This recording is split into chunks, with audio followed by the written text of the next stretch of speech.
Hello. Attention please. आपको बताया था ना, पानी और मतलब वॉशरूम की फैसिलिटी आप लोगों के राइट में देखो। फैसिलिटीज लिखी हैं, उसमें सीधा घुसोगे एकदम सामने स्ट्रेट गर्ल्स वॉशरूम है। उसके इधर लेफ्ट में बॉयज वॉशरूम है। बीच में जो एरिया है वो ड्रिंकिंग वाटर एरिया है। अब कोई बच्चा है जिसको समझ में नहीं आया तो प्लीज एक बार अपना हाथ खड़ा कर ले।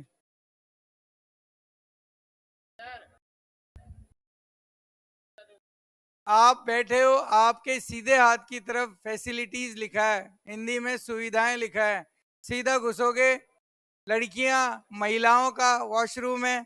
एकदम सामने उधर बॉयज वॉशरूम है।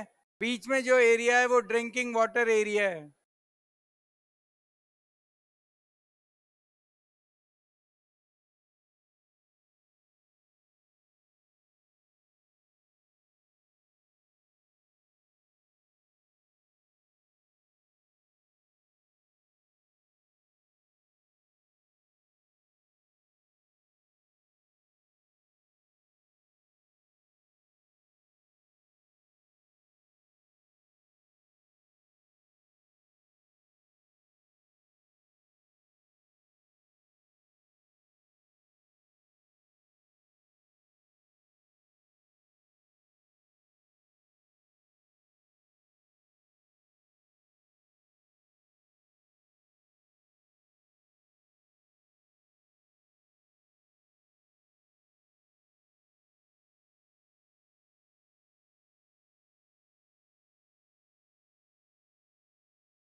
मॉर्निंग। आज के बाद दोबारा ऐसा नहीं होना चाहिए। हम किसी बस स्टैंड पर या नेता की सभा में नहीं है। हम सिविल सर्विस की तैयारी करने वाले लोग हैं। इस प्रकार हा हो नहीं। ये तालियां बजाना हमें कम से कम शोभा नहीं देता। मोबाइल नीचे। यदि मोबाइल में फोटो खींच रहे हैं तो यूट्यूब पे वीडियो पड़े, पढ़ यहाँ पे आके। आज पहला दिन है आपका। अच्छा, पहले पेज में क्या अभी आपके इकोनॉमी इकोनॉमी पढ़ी आपने? ऐसे कितने लोग हैं आप में से जो एलिजिबल है इस बार वाला प्री देने के लिए? तुम इधर क्यों बैठे हो, मेरी ये नहीं समझ में आई। क्या तुम्हें नहीं लगता तुम्हें इस बार वाला प्री देना चाहिए? हम्म। तुम एलिजिबल हो? तुम एलिजिबल हो, क्यों नहीं बैठे प्री वाले बैच में? शुरू से पढ़ना है तो उसमें भी शुरू से पढ़ाएंगे, उसमें बीच में से थोड़ी शुरू कर देंगे।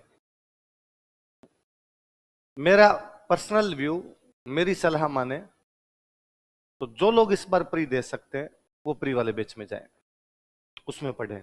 बाकी आपका है, हम व्यापारी हैं, आप ग्राहक हो, जो वस्तु खरीदना चाहे वो खरीद सकते हो। पर मैं बड़ा भाई मान लीजिए मुझे इस बारे में, तो यदि मैं कहूंगा तो मैं ये चाहूंगा कि आप उस बैच में बैठे। आप कईयों को ये लगता है कि सर हमने पहले तैयारी नहीं की थी, तो किसी ने नहीं कर रखी पहले तैयारी। 3 महीने मोर देन एनफ होते हैं प्री निकालने के लिए। यदि हमें अंदर ये हो कि नहीं हमें पास करना ही है तब तो, और ये नहीं है कि भाई पार ही नहीं पड़ेगी अपनी तो पहले हाथ खड़े हैं, तो ये और गलत बात है। कभी भी हथियार नहीं डालने पहले। मैं कहता हूं कि आज आपके साथ एक प्री का बैच शुरू हुआ है, एक आपका फाउंडेशन बैच शुरू हुआ है। उसमें भी कुछ ऐसे लोग बैठे होंगे जो आपकी तरह आज ही तैयारी शुरू करेंगे। उनमें से भी बहुत सारे लोगों का प्री निकल जाएगा, तब आपको बुरा लगेगा थोड़ा, क्या प्री तो अपने भी निकाल जाते थोड़ा सा उधर पढ़ते तो, और निकल जाता, प्री निकल भी जाता है।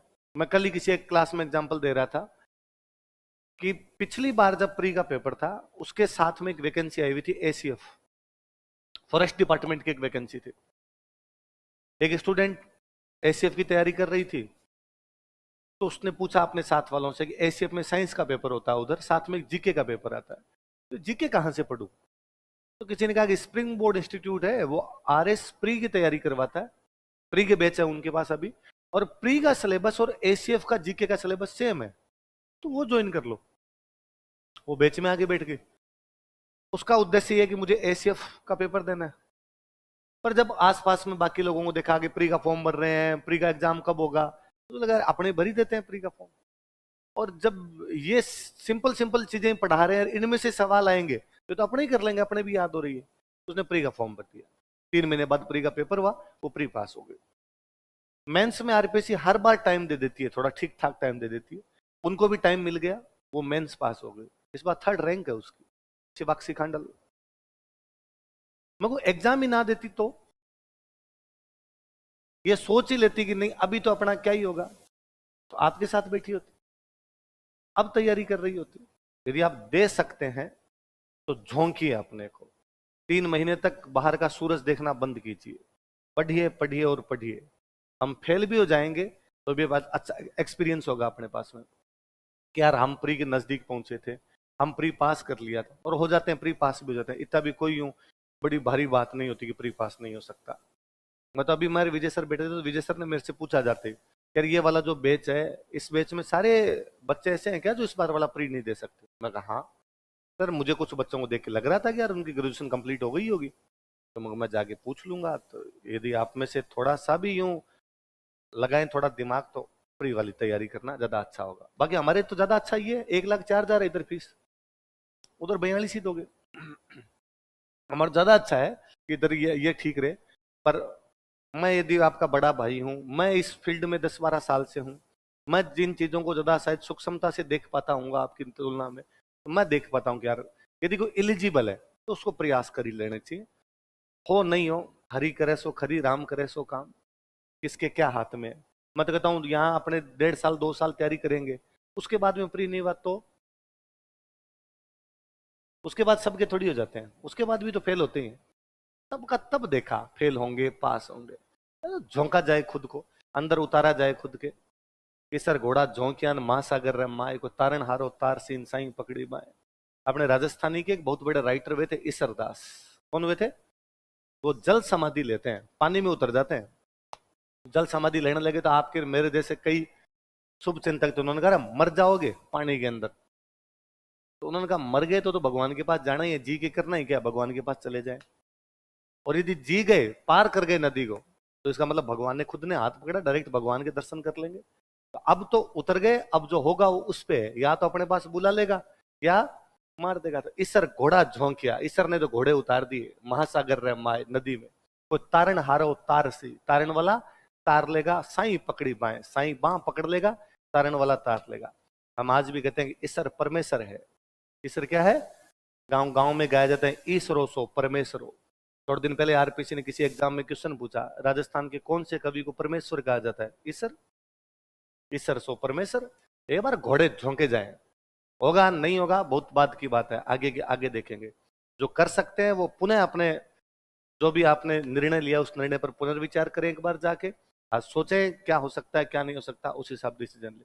डिसीजन आपका है, आप जो करेंगे वैसा ठीक है पर मेरी सलाह पर विचार करना थोड़ा, ठीक है। बाकी जिन बच्चे दे ही नहीं सकते तो अपना सबसे अच्छा तरीका है, ये तो पढ़ना ही है अपने को, तो अपने पढ़ाई कंटिन्यू की जाए, ये वाली पढ़ाई की जाए अपने। तो आज अपने राजस्थान की हिस्ट्री शुरू करेंगे। क्या शुरू करेंगे? लिखो राजस्थान का इतिहास।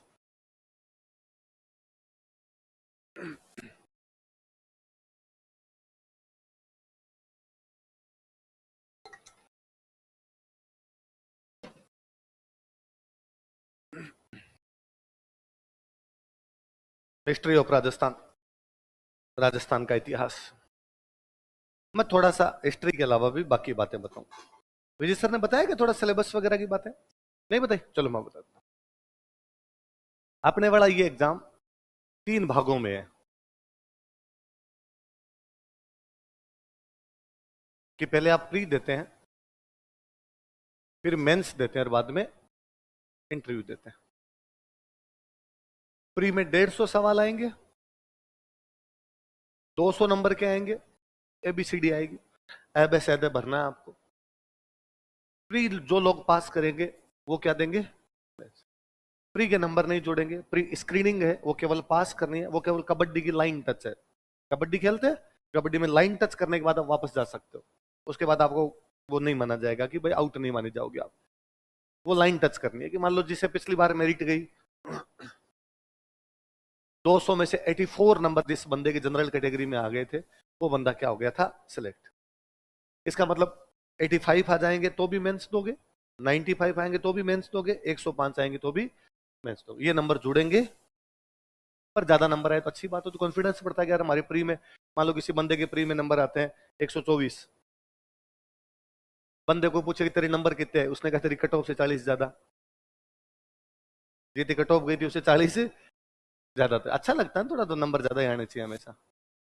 प्री में क्या आता है? प्री में बेसिकली 5 बड़े सब्जेक्ट आते हैं, पॉलिटी, इकोनॉमी, ज्योग्राफी, हिस्ट्री और साइंस। कौन कौन सब्जेक्ट है? पॉलिटी, इकोनॉमी, ज्योग्राफी, हिस्ट्री और साइंस। ये 5 बड़े सब्जेक्ट है जो आते हैं। इनके साथ में 2 सब्जेक्ट और है, एक मैथ्स एक रीजनिंग। कौन कौन से 2? मैथ्स और एक पूछते हैं करंट।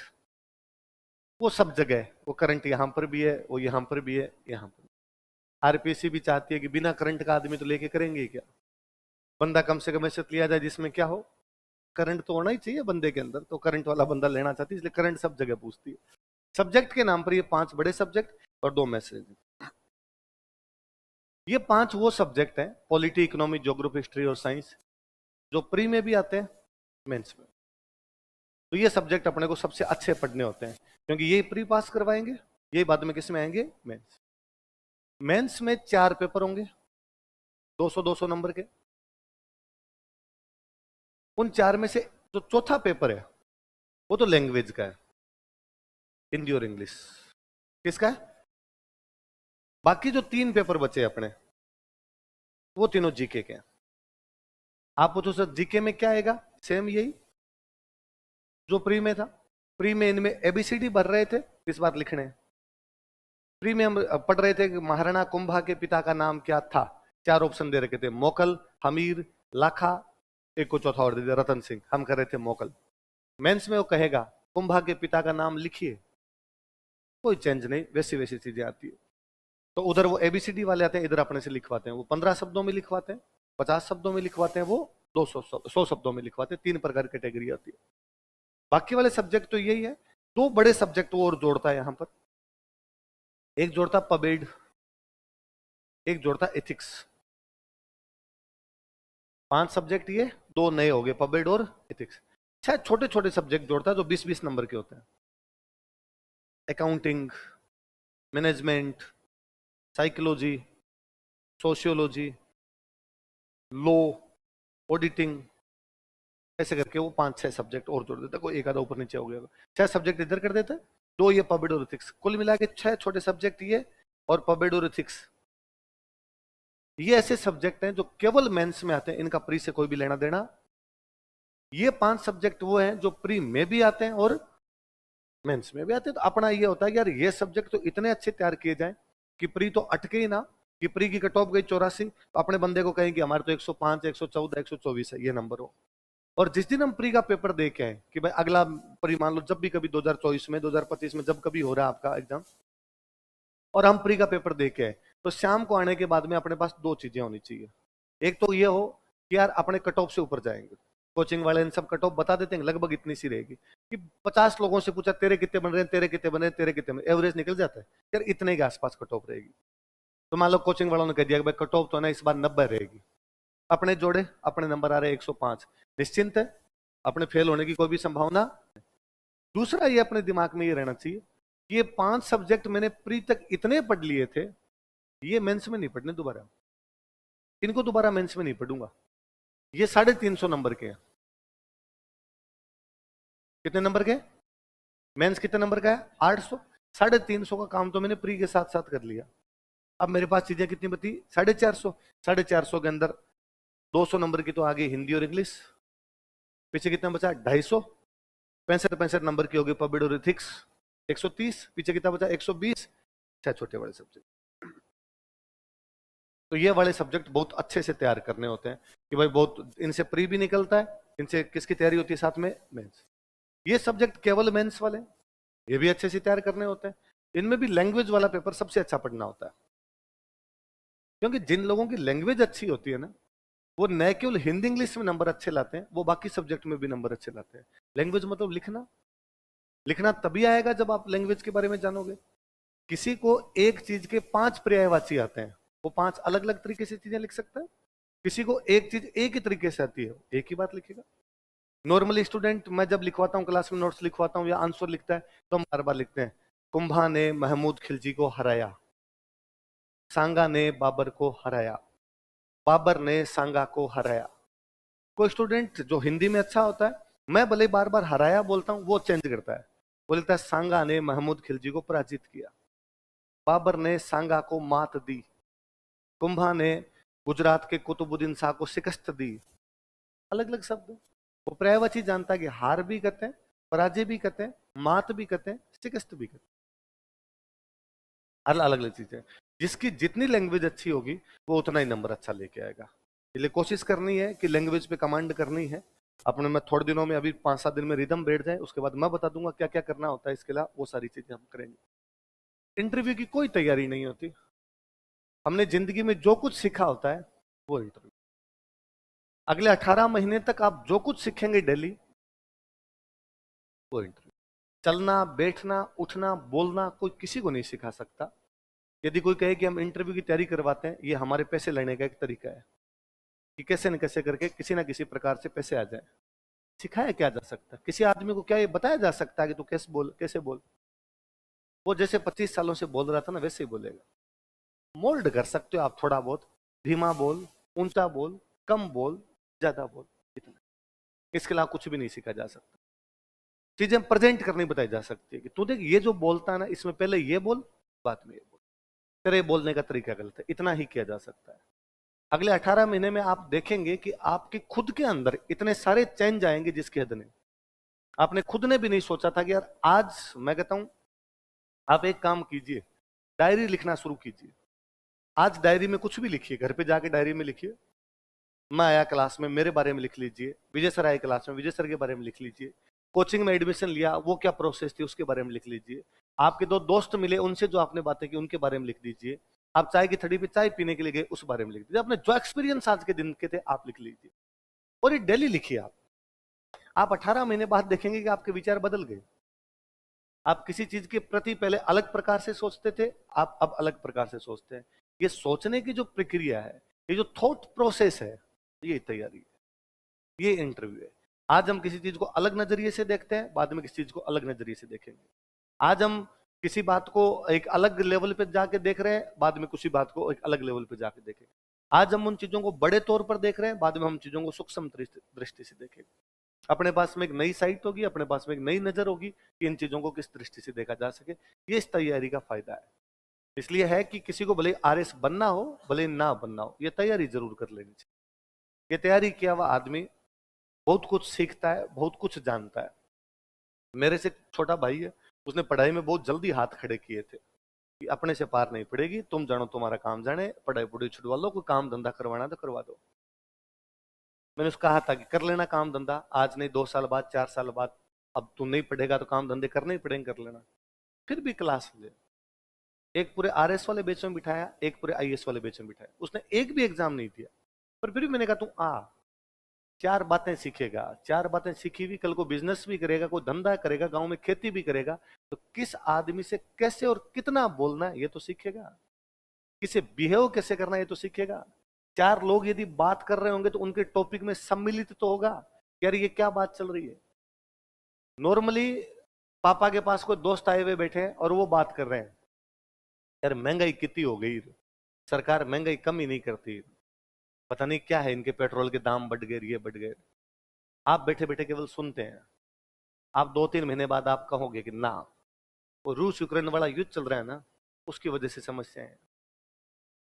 आप थोड़े दिन बाद कहोगे कि ना, वो क्रूड ऑयल है ना, वो सस्ता हो गया इसलिए दाम सस्ते हैं।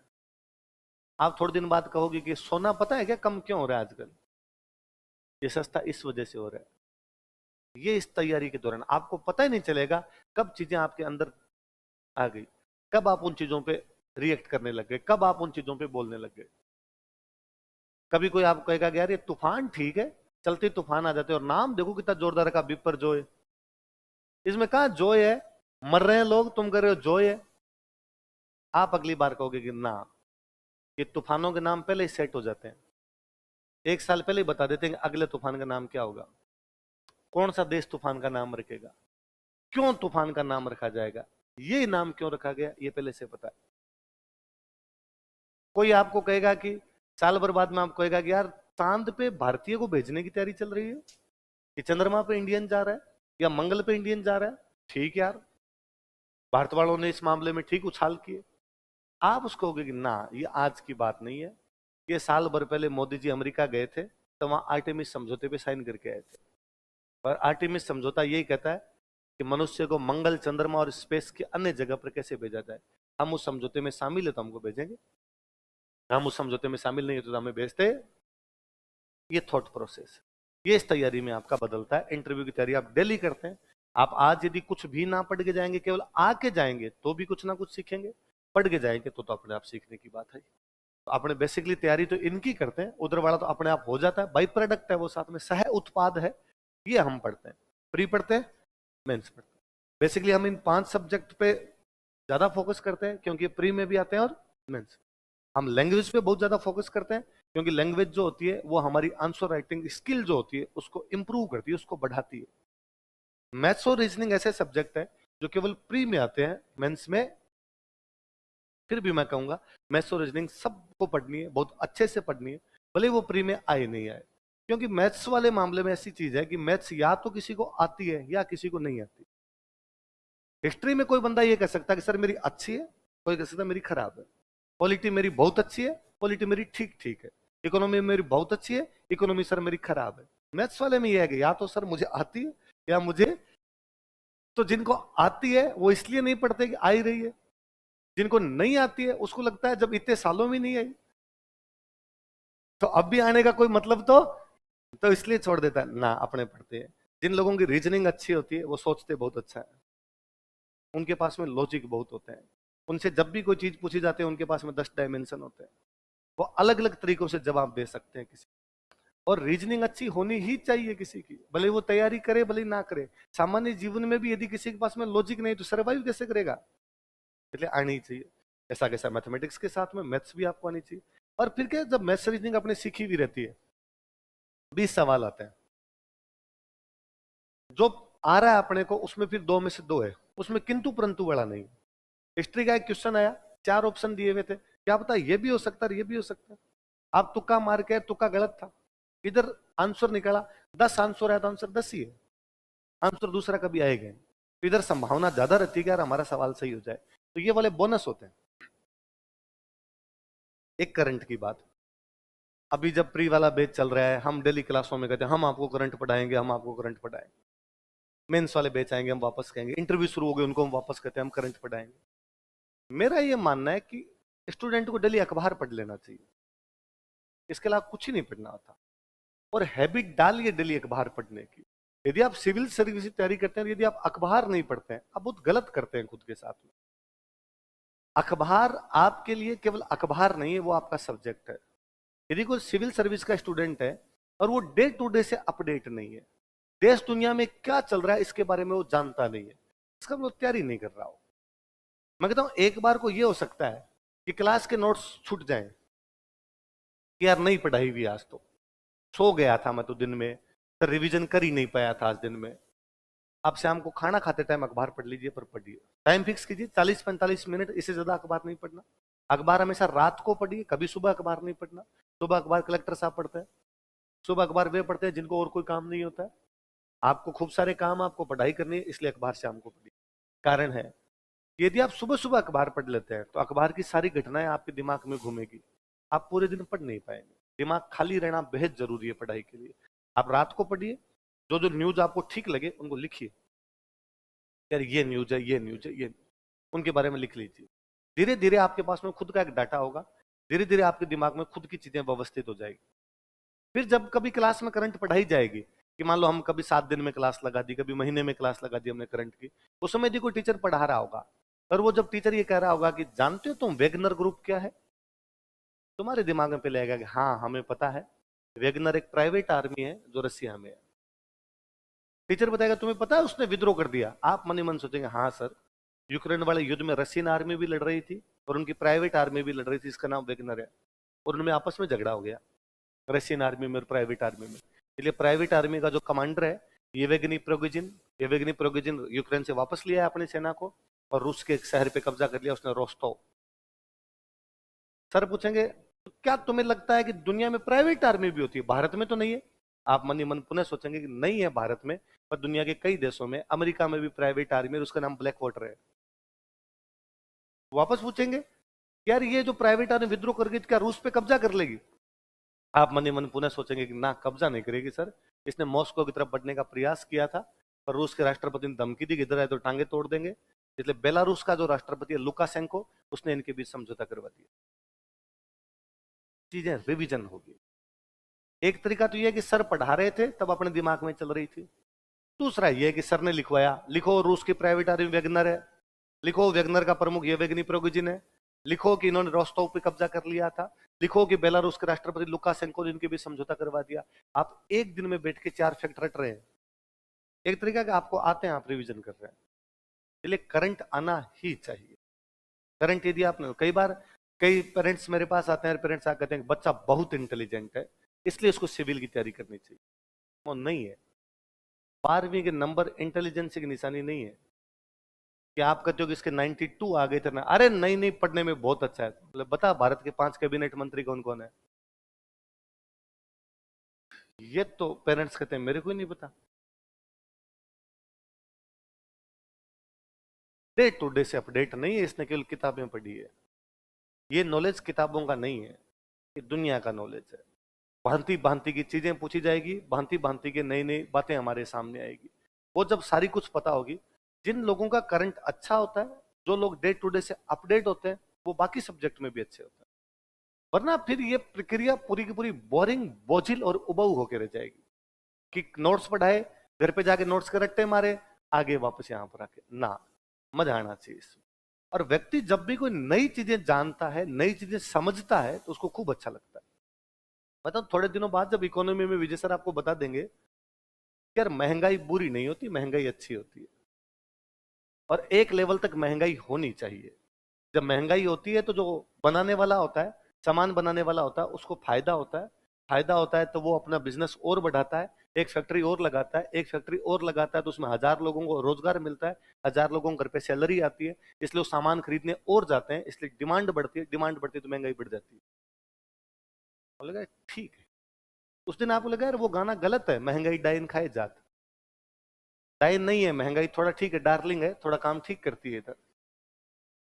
तो ये तब पता चलेगा आपको जब आप इन चीजों के बारे में पढ़ेंगे, तब तो ये बोझिल नहीं लगेगा, उबाऊ नहीं लगेगा, बोरिंग नहीं लगेगा।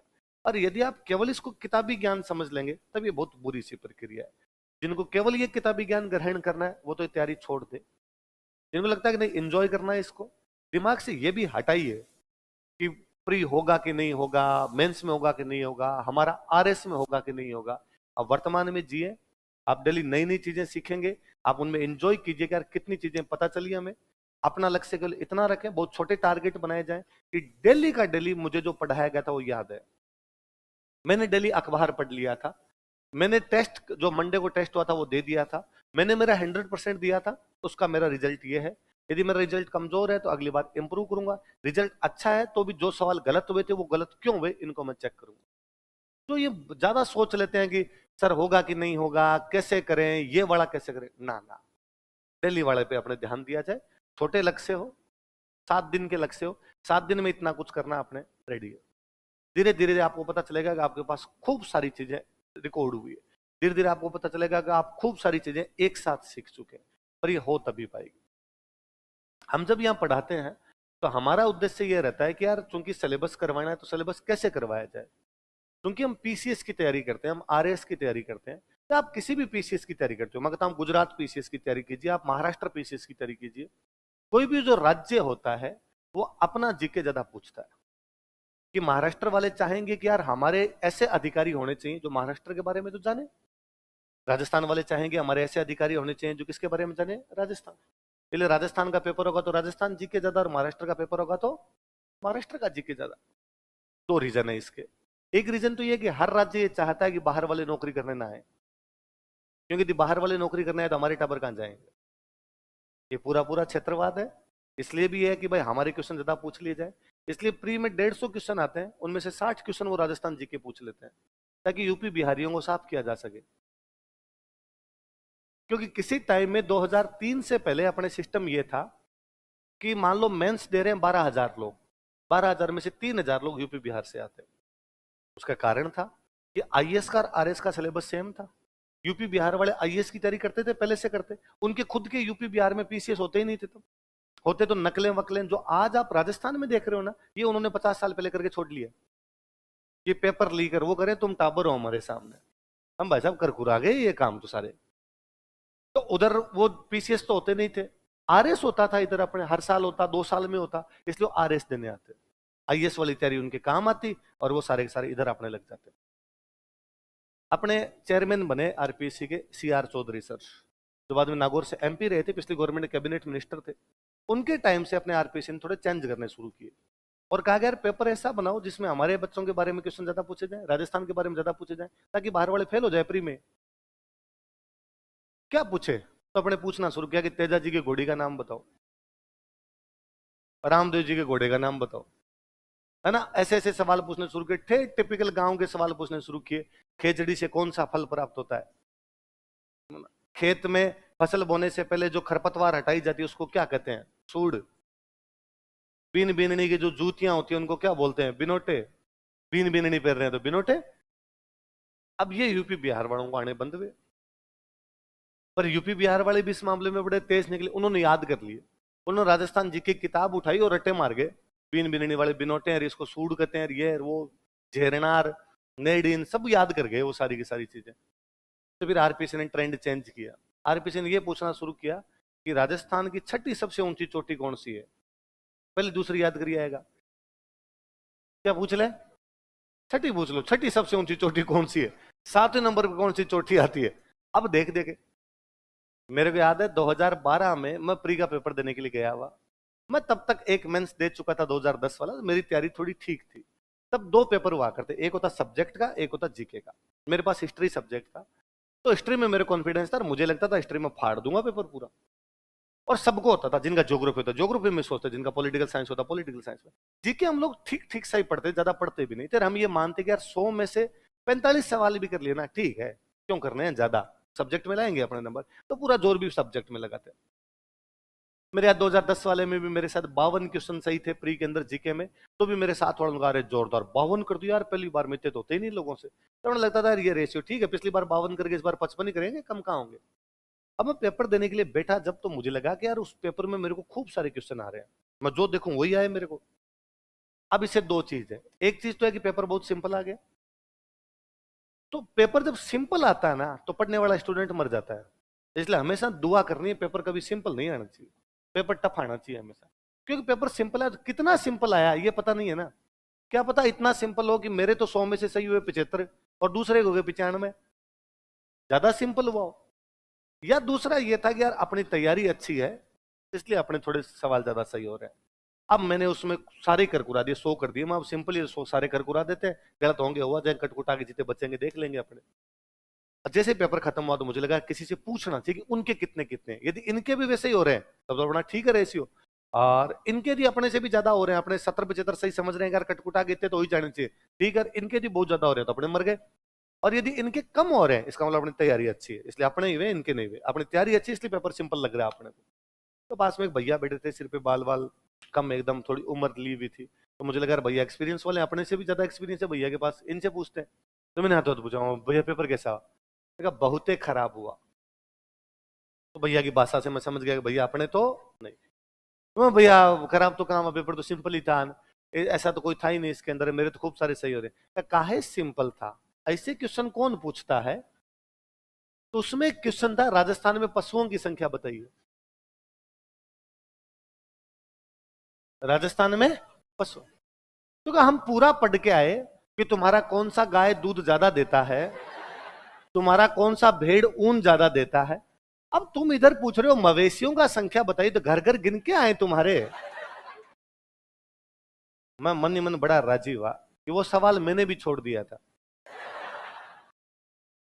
पर मुझे उसका डर अच्छा लगा कि अगली बार जब इलाहाबाद के किसी बुक शॉप पर खड़े होके कोई स्टूडेंट फॉर्म भर रहा होगा राजस्थान का, आरएस का फॉर्म, तो ये भैया उसको कहेंगे मत भरिए, बहुत ही कठिन पेपर देते हैं, मवेशियों का संख्या पूछ लेते हैं उधर। मैं थैंक यू आरपीएससी डिमोरलाइज करने के लिए बाहर वाले लोगों को। तो एक तो ये है कि भाई बाहर वाले लोगों को ऐसा सेट किया जाए कि वो एग्जाम देने ही ना। दूसरा सिंपल सा है कि राजस्थान के अंदर यदि राजस्थान के व्यक्ति को नौकरी दी जाएगी वो लोगों से अच्छा डील कर पाएगा। भाई आप पब्लिक डीलिंग सर्विस के अंदर जाएंगे, आपको ऑफिस में बैठ के काम नहीं करना, आप फील्ड में जाएंगे सारे के सारे। आप एसडीएम हैं, आप तहसीलदार हैं, एक किसान से बात कर रहे हैं, किसान टिपिकल अपनी मेवाड़ी मारवाड़ी ढूंढाड़ी में बात कर रहा है, और आप उसको कहें कि मुझे ये नहीं आती तो हिंदी बोल या इंग्लिश बोल, फिर किस बात की पब्लिक डीलिंग है। यदि आप राजस्थान के हैं तो आप समझ जाएंगे कि हाँ ये बात क्या करें, भले आप गंगानगर के हैं तो भी डूंगरपुर वाले के भी समझ जाएंगे, बोल नहीं पाएंगे बात दूसरी समझ जाएंगे। आप भरतपुर के हैं तो भी आप जोधपुर वाले के समझ जाएंगे कहा क्या है इसने, अपनी बात कन्वे करने में कामयाब हो जाएंगे। बाहर का व्यक्ति होगा उसके लिए दिक्कत हो जाएगी। इसलिए बाकायदा साउथ इंडिया में जब कोई आईएएस लगते हैं तो उनको वहां की भाषा सिखाई जाती है कि कर्नाटक कैडर मिला तो तू कन्नड़ सीख, तमिलनाडु मिला तो तू तमिल सीख। हालांकि राजस्थान में अपने ये है कि राजस्थान में जो भी आईएएस लगते हैं उनको राजस्थानी सिखाई नहीं जाती, अपने ये मानते हैं हिंदी से काम चला लेगा, काम तो नहीं चलता ना। इसलिए अपने आज भी जो ग्रामीण आदमी है कलेक्टर साहब के पास जाने से घबराता है, क्योंकि उसको लगता है कि यार कलेक्टर साहब की भाषा और मेरी भाषा अलग अलग है, कलेक्टर साहब मेरी भाषा नहीं समझ पाएंगे। इसलिए राज्य चाहता है कि हमारे राज्य में हमारी भाषा के लोग लगे ताकि लोगों तक हर योजना को आसानी से पहुंचाया जा सके। इसलिए राजस्थान जीके खूब सारी पूछते हैं, प्री में पूछते हैं, मेंस में पूछते हैं, इंटरव्यू पूरा ही वो राजस्थान जीके पे ले लेते हैं। इसलिए हमारा उद्देश्य ये रहता है कि यार हम जब इनको सब्जेक्ट पढ़ाएं तो ऐसा कर ले, एक इंडियन पढ़ा ले और एक राजस्थान पढ़ा ले। जैसे इकोनॉमी शुरू किया तो इंडियन इकोनॉमी है ना, एक तो आप में से खूब सारे लोगों को जब मैं पूछता हूँ कि यार आज क्या सब्जेक्ट पढ़ा मेरे से पहले, तो बच्चे कहते हैं इकोनॉमिक्स। क्या पढ़ा? नहीं आप इकोनॉमिक्स नहीं पढ़ रहे, आप इकोनॉमी पढ़ रहे हैं। क्या पढ़ रहे हैं? इकोनॉमिक्स एक बहुत वाइड सब्जेक्ट है, अर्थशास्त्र ना, आप पढ़ रहे हैं अर्थव्यवस्था। क्या पढ़ रहे हैं? उसमें भी पूरी इकोनॉमी नहीं पढ़ रहे, आप पढ़ रहे हैं इंडियन इकोनॉमी। क्या पढ़ रहे हैं? इकोनॉमी तो पाकिस्तान की भी, हालांकि नहीं है उनकी इकोनॉमी जैसा कुछ। अभी 5 दिन पहले न्यूज थी कि वो कर्जा लेने के लिए गधे बेच रहे हैं। गधे भैंस गाय बेच बेच के कब तक टाइम पास करेंगे? तो वैसा वैसा कुछ उनके चल रहा है, तो वो जरूर है उनकी नहीं, पर और किसी देश की, अमेरिका की इकोनॉमी, यूरोप की इकोनॉमी, पर हम वो नहीं पढ़ते। हम केवल क्या पढ़ते हैं? तो आप आज क्या सब्जेक्ट शुरू हुआ आपके? Indian economy. क्या शुरू हुआ है? इंडियन इकोनॉमी शुरू हुआ। तो फिर हम देखते हैं यार, एक राजस्थान का शुरू कर लेते हैं, राजस्थान की हिस्ट्री हो जाए, है ना। कल को मैं राजस्थान हिस्ट्री कंप्लीट कर गया तो मेरी जगह कह दोगे भाई राजस्थान की ज्योग्राफी लगा दो। तो राजस्थान की ज्योग्राफी कंप्लीट हो गई तो राजस्थान की पॉलिटी लगा दो। राजस्थान की पॉलिटी कंप्लीट हो गई कि राजस्थान की इकोनॉमी पढ़ा दो। राजस्थान की इकोनॉमी कंप्लीट हो गई कि राजस्थान की कल्चर पढ़ा दो। तो एक बराबर में राजस्थान वाला सब्जेक्ट चलता रहता है, एक इंडियन वाला चलता रहता है, तो अपने दोनों बैलेंस बना रहता है। इंडियन इकोनॉमी खत्म हुई तो इंडियन पॉलिटी पढ़ ले, इंडियन पॉलिटी खत्म हुई तो इंडियन ज्योग्राफी पढ़ ले, इंडियन ज्योग्राफी खत्म हुई तो इंडियन हिस्ट्री पढ़ ले, तो साथ साथ में दूसरा सब्जेक्ट चलता रहता है। भले बड़ी बात। एक उधर आप क्या पढ़ रहे थे आज? Indian economy. क्या पढ़ रहे थे? भारतीय अर्थव्यवस्था। क्या पढ़ रहे थे? एक हम पढ़ेंगे आज राजस्थान का इतिहास। ठीक है। और सुनो थोड़ी बात है, अब मैं इस हिस्ट्री की बात करता हूं। जब आप हिस्ट्री की बात करते हैं तो आप किसी भी हिस्ट्री को 3 भागों में बांटते हैं। एंशियंट, मिडाइवल और मॉडर्न। प्राचीन काल, मध्य काल, आधुनिक। किसी भी देश की हिस्ट्री पढ़ेंगे, आपको सर मुझे अमेरिका की हिस्ट्री पढ़नी है, मैं कहूंगा हाँ, एक अमेरिका की प्राचीन इतिहास होगा, एक अमेरिका का मध्यकालीन इतिहास होगा, एक अमेरिका का आधुनिक। आपको सर मुझे नेपाल का पढ़ना है, ठीक, ancient history of Nepal, medieval history of Nepal, modern history of. आपको सर मुझे इंडिया का पढ़ना है, ठीक, Indian history, ancient Indian history, medieval Indian history और मॉडर्न इंडियन हिस्ट्री, पूरा ही। आपको सर राजस्थान का पढ़ना है, यही है, राजस्थान का प्राचीन इतिहास, राजस्थान का मध्यकालीन इतिहास और राजस्थान का आधुनिक इतिहास।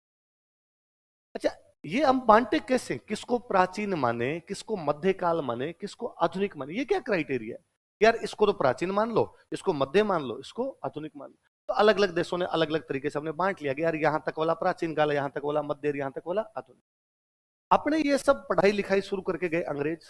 अंग्रेजों के आने से पहले सिस्टम गड़बड़ाया हुआ था, उन्होंने आगे थोड़ा सिस्टम ठीक किया। तो अंग्रेजों का एक इतिहासकार हुआ, उसका नाम था मील। क्या नाम था? मिल नाम करके, जेएस मिल नाम करके इतिहासकार है। जेएस मिल ने कहा यार मैं बांट देता हूं तुम्हारी हिस्ट्री। तो हमने कहा हाँ बांट, बता। उसने कहा मैं कुछ नाम बोलता हूं, तुम थोड़ा नोटिस करो इन नामों। जैसे उसने कहा मैं नाम बोल रहा हूं, हर्षवर्धन, पुलकेशिन, स्वपन वासवदत्ता, अभिज्ञान शकुंतलम, समुद्रगुप्त, ध्रुव स्वामिनी, कालिदास, चाणक्य, अर्थशास्त्र, राजतरंगिणी, कलहण। कैसे लगे नाम? हमने कहा जोरदार। थू थू क्या बोला यार तू, ऐसे प्यारे प्यारे नाम बोले तो नहीं जा रहे, पर मजा आ रहा था सुन के। उसने कहा मैं नाम चेंज करता हूं। उसने कहा यहिया बिन अहमद सरहिंदी, फुतुह उस सलातीन, अबू बकर इसामी, ख्वाजा मखतूम हुसैन नागुरी, मुनिस उल अखा। उसने कहा अब, हमने कहा हालात बदल दिए, जज्बात हो दिए। उसने कहा रुको जरा, सबर करो, मैं थोड़े नाम और बोलता हूँ। Warren Hastings, aesthetic society of Bengal, Lord Ripon, archaeology department, Lord Lytton, vernacular press act. ये कैसे लगे? अगर इस बार फिर चेंज हो गए। उसने कहा पहले जो मैंने नाम बोले वो संस्कृत में थे, वो प्राचीन काल है। फिर जो मैं नाम बोल रहा था वो फारसी थी, वो मध्य काल है। फिर जो मैं नाम बोल रहा था वो अंग्रेजी थी। सिंपल वर्गीकरण है। जब तुम्हारे हिंदू डायनेस्टीज राज कर रही थी वो तुम्हारा प्राचीन काल है, जब मुस्लिम्स आ गए थे वो तुम्हारा मध्य काल है, जब अंग्रेज आ गए थे वो तुम्हारा। तो भारत के इतिहास को बांटने का सीधा सीधा तरीका है, हिंदू राजवंशों का काल प्राचीन काल, मुस्लिम सल्तनत जब प्रारंभ हो गई थी, अंग्रेजों ने जब राज कर लिया था। आगे बात समझो। तो भारत के इतिहास को 3 भागों में, प्राचीन काल, मध्य काल, आधुनिक काल कैसे बांटते हैं, आगे बात समझो। ये का ये सेम कहां पे लगा देंगे हम? राजस्थान। तो राजस्थान में भी एक होगा प्राचीन काल, एक होगा मध्य काल, एक होगा। पर अपने समस्या है, प्राचीन काल में भारत की राजधानी थी पाटलिपुत्र। क्या थी राजधानी? पाटलिपुत्र भारत की राजधानी थी। पाटलिपुत्र कहां पड़ता है? बिहार। पटना, पटना को क्या बोलते हैं? पटना ठेठ है बंगाल की खाड़ी में पूर्वी भाग में पड़ा है, हम भारत का पश्चिमी भाग, इसलिए अपने इधर ज्यादा कोई कंट्रोल ही नहीं था।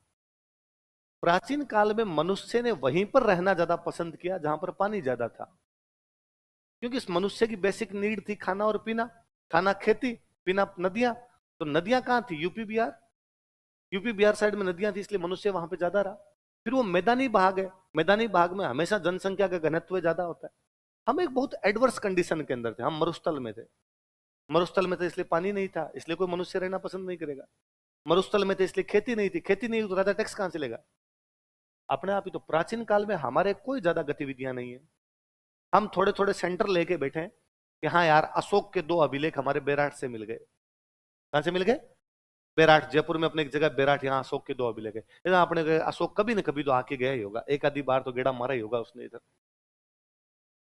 लेकिन जब राजधानी चेंज हुई भारत की, वो पाटलिपुत्र से धीरे धीरे आ गई दिल्ली। क्या आ गई? तब तक मनुष्य इंटेलिजेंट हुआ और उसने कहा नदी नहीं है तो क्या नहर बना लेते हैं, नदी नहीं है तो क्या तालाब बना लेते हैं, नदी नहीं है तो क्या कुआं खोद लेते हैं, खेती तो इससे कर लेंगे। तो अपने इधर भी जनसंख्या रहने लगी, अपने इधर भी जनसंख्या की डेंसिटी, पॉपुलेशन डेंसिटी बढ़ने लगी। और जब दिल्ली राजधानी आ गई तो अपने यहाँ पे राजतंत्र, अपने भी राजवंश बनने शुरू हुए अलग अलग क्षेत्रों में। अपने राजवंश बने, दिल्ली से डायरेक्ट लड़ाइयां होने लग गई।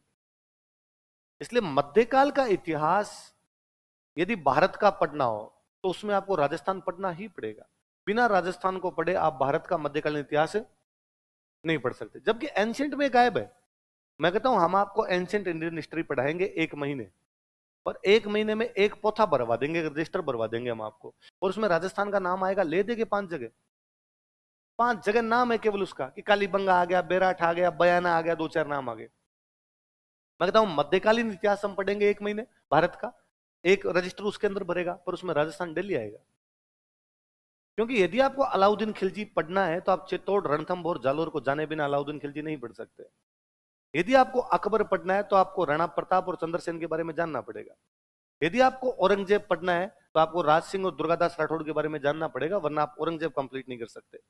इसलिए मध्यकालीन राजस्थान का इतिहास लंबा है अपना, प्राचीन का इतिहास इतना लंबा।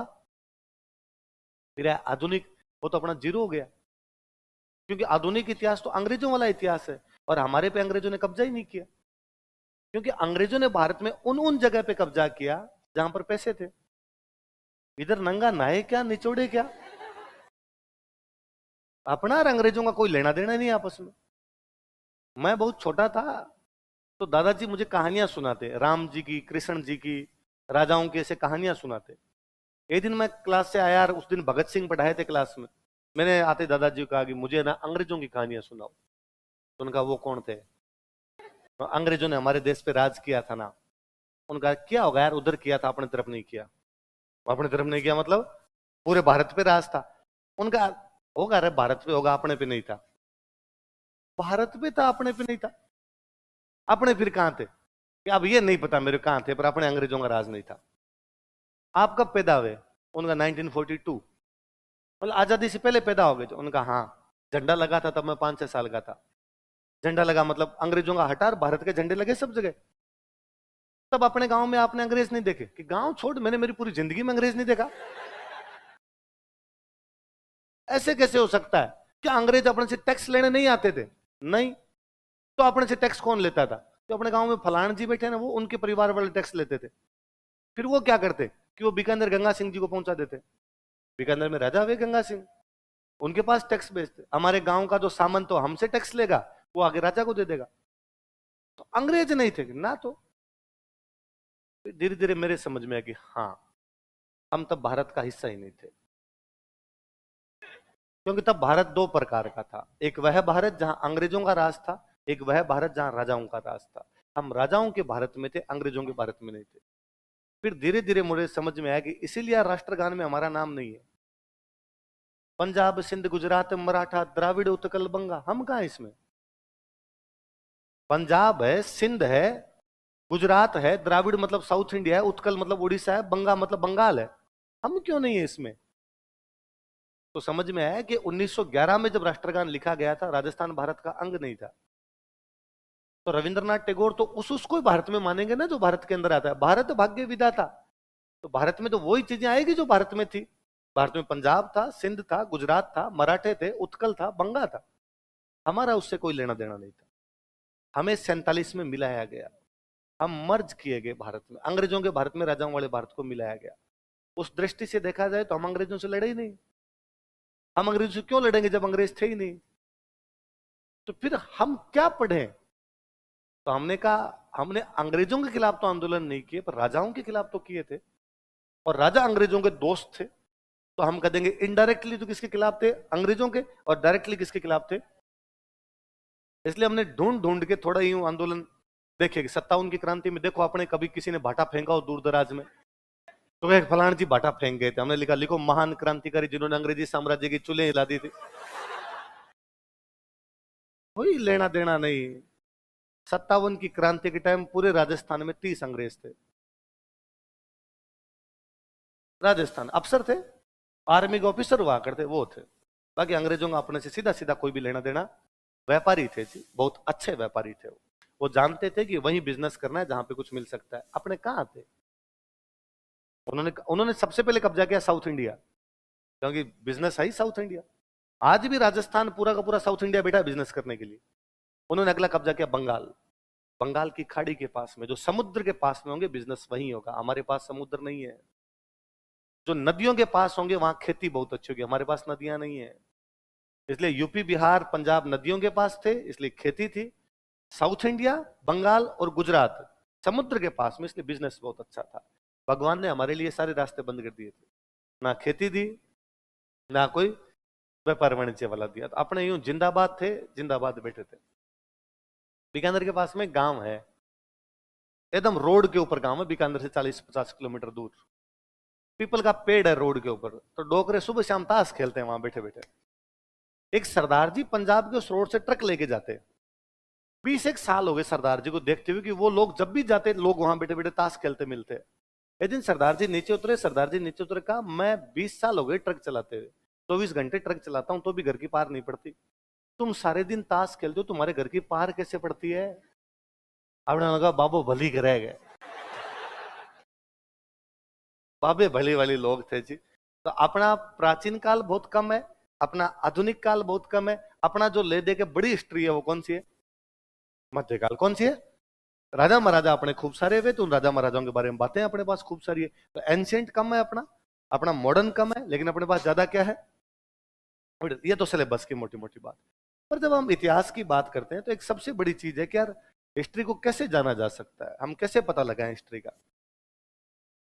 हिस्ट्री को जानने के 3 सोर्स हो सकते हैं। क्या हो सकते हैं? एक हो सकता है पुरातात्विक। कौन सा हो सकता है? आर्कियोलॉजिकल। एक हो सकता है साहित्यिक, लिटरेरी।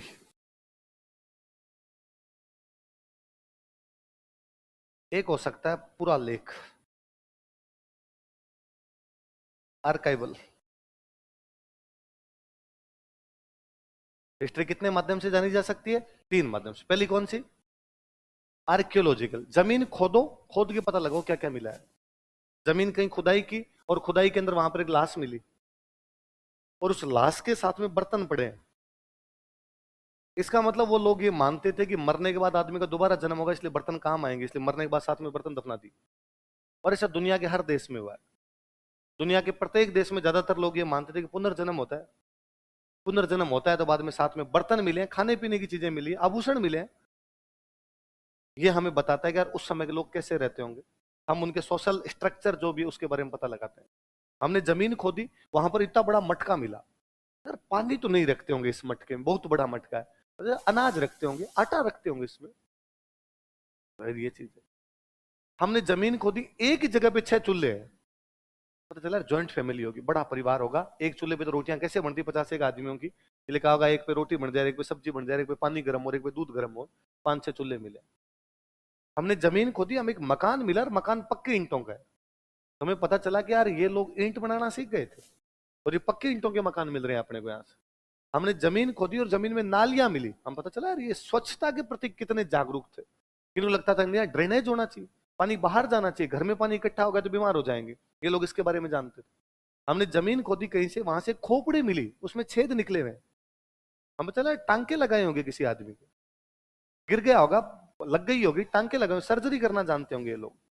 ये सारी चीजें जो जमीन को खोद के इस प्रकार से प्राप्त की जाए, वो कौन सी है? कौन सी है? एक तो हिस्ट्री जानने का सोर्स क्या हो सकता है? आर्कियोलॉजिकल हो सकता है। दूसरा कौन सा? मैं आज से 1000 साल पहले लिखी हुई किताब पढ़ रहा हूं, उस किताब में लिखा हुआ है। एक जैन मुनि किताब लिख रहे हैं, साधु किताब लिख रहे हैं, वो लिख रहे हैं मैं मालपुरा में 4 महीनों तक रुका। कहां पर 4 महीनों तक रुका? इसका मतलब ये तो पता चला ना 1000 साल पहले मालपुरा था, आज का नहीं, 1000 साल पुराना है। ये पता चल रहा है कि यार 4 महीने रुका, मतलब बरसात के दिनों में जैन मुनि आज भी कहीं नहीं जाते, चतुर्मास चौमासो, तो 4 महीने यहाँ पे रुके होंगे, इसका मतलब यहाँ पे जैन रहते हैं, तभी जैन मुनि यहाँ रुके होंगे, बाकियों के पास तो क्या रुकते। आप पूछे कि साहब जैन के अंदर कौन सा, तो पता चले मालपुरा था। उसमें और लिखा, एक दिन मेरे पास एक व्यापारी आया, वह गुजरात से व्यापार करने के लिए आता था, तो पता चला यार मालपुरा व्यापारिक केंद्र है। हमने एक और पुरानी किताब पढ़ी, 1200 साल पुरानी किताब पढ़ी, और इस किताब में लिखा हुआ था कि सिंध में फलाना राजा था और उसने अरब के फलाने राजा के खिलाफ लड़ाई लड़ी। नाम पता चले ना कि सिंध का राजा कौन है, अरब का राजा कौन। उस राजा के बारे में और लिखा था कि और वह राजा अपने 3 मंत्रियों के साथ बैठ के बातचीत करता। 3 मंत्रियों के नाम पता चले, कईयों में उनकी जातियां पता चल रही, तो पता चलता है किन किन जातियों के मंत्री बनते थे, कौन नहीं बनता था। ये सारे सोर्स कैसे कैसे? तो किताबों से इस प्रकार नॉलेज मिल रही। फिर तीसरा कौन सा है? फिर धीरे धीरे राजा इंटेलिजेंट हुए और राजाओं ने कहा दिल्ली का लिखो, हमारी तरफ से लिखा जाए। राजाओं ने खुद ने अपने रिकॉर्ड्स लिखवाने शुरू किए, बहियां लिखवाते थे। क्या लिखवाते? बोलते ना खाता बही। क्या होता है खाता बही में? खाता बही में तो क्या होता है, व्यापारी लिखता है 50 रुपए का सामान फलाना जी को बेचा, 100 रुपए का सामान लिया, ये लिखता है, वो डेली लिखवाते। मतलब अपने राजाओं की बहियों में इतनी बातें हैं कि सुबह 7:15 पर राजा दरबार में आया। राजा अपने चेयर पर बैठा, आज उसने 10 लोगों को दान दिए। इस व्यक्ति को 11 रुपए दान में दिए गए, उस व्यक्ति को 2 कंबल दान में दी गई, उस व्यक्ति को खाने का सामान दान में दिया गया, उस व्यक्ति को एक झोंपड़े के पैसे दान में दिए गए, उस व्यक्ति को एक गाय दान में दी गई। एक एक मेंशन है। 10:15 पर राजा से मिलने के लिए 3 मंत्री आए।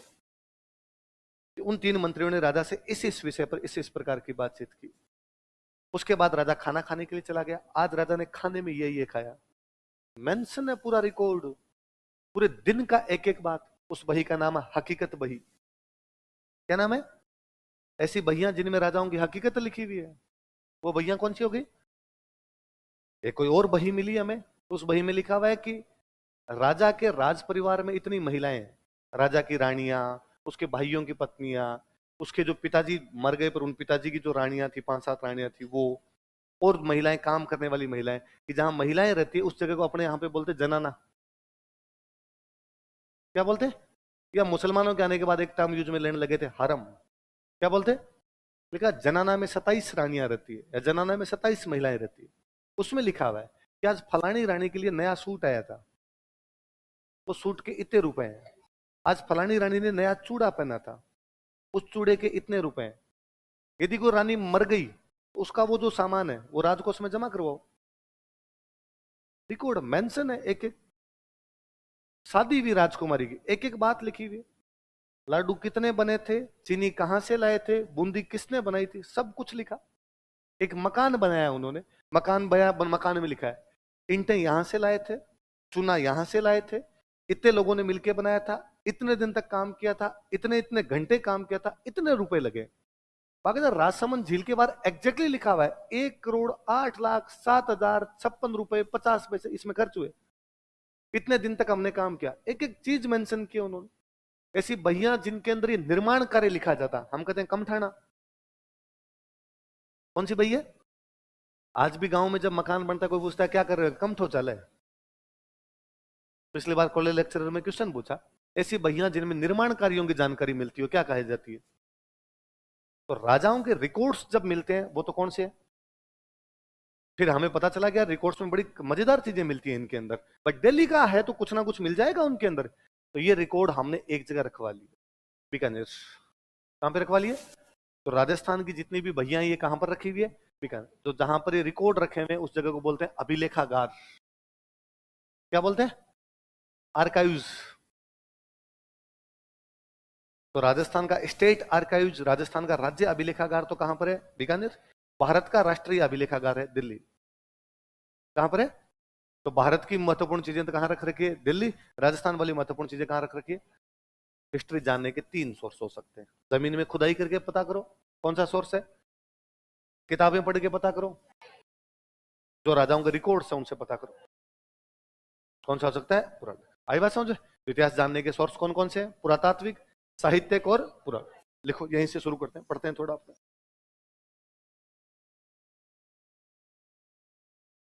हेडिंग डालो, इतिहास को जानने के स्रोत, sources of information of history.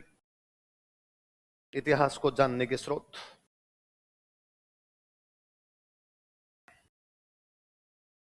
इतिहास को जानने के स्रोत, sources of information of history. लिख लो, ऐसा कैसा उतार लो, जो मैंने बोर्ड पे लिख रखा है ऐसा कैसा उतार लो।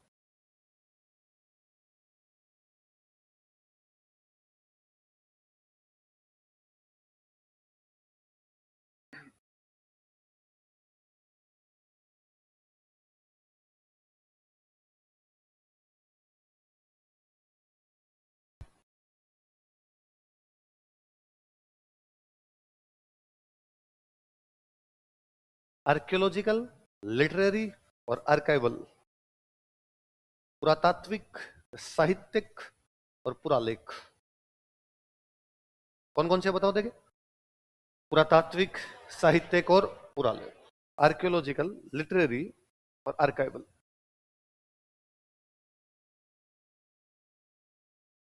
ठीक है, एक ही का पोस्टमार्टम करें। पहले 1 नंबर लगा के लिखो, पुरातात्विक स्रोत, आर्कियोलॉजिकल सोर्सेज।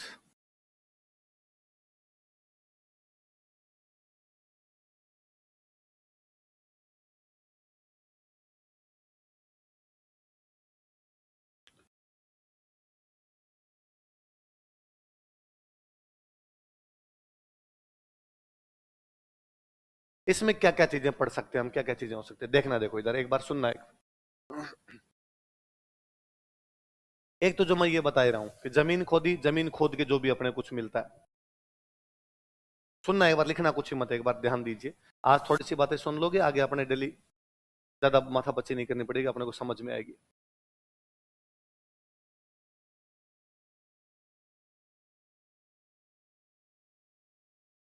एक शब्द लिखा है मैंने, उत्खनित। क्या लिखा है? ये शब्द बना उत्खनन से। उत्खनन का मतलब होता है खुदाई। उत्खनन का मतलब क्या है? खुदाई। तो उत्खनित मतलब खुदाई के बाद मिली हुई चीजें। पुरावशेष, पूरा मतलब पुराना, अवशेष मतलब टुकड़े जो भी मिले उनको। तो खुदाई में जो पुराने टुकड़े मिले वो तो क्या हो जाएगा? उत्खनित पुरावशेष। जैसे लोहे की कुल्हाड़ी मिल गई, पत्थर का कोई हथियार मिल गया हमें, हमें कोई तांबे की चीज मिल गई वहां से, सुई मिल गई तांबे की, हमें मटका मिल गया कोई वहां से, हमें कोई चेन मिल गया, आभूषण मिल गया वहां पे। इस प्रकार की जो भी चीजें होती है उनको हम क्या बोलते हैं? उत्खनित पुरावशेष। समझ गए? एक्सकेवेटेड, एक्सकेवेशन का मतलब खुदाई करना। रिमेन्स, रिमेन जो भी मिले उन लोगों को रिमेन्स मिल गए उनको। और क्या मिल सकता है?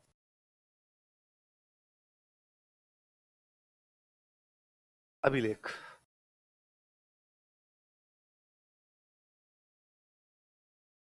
इंस्क्रिप्शन। हुआ क्या?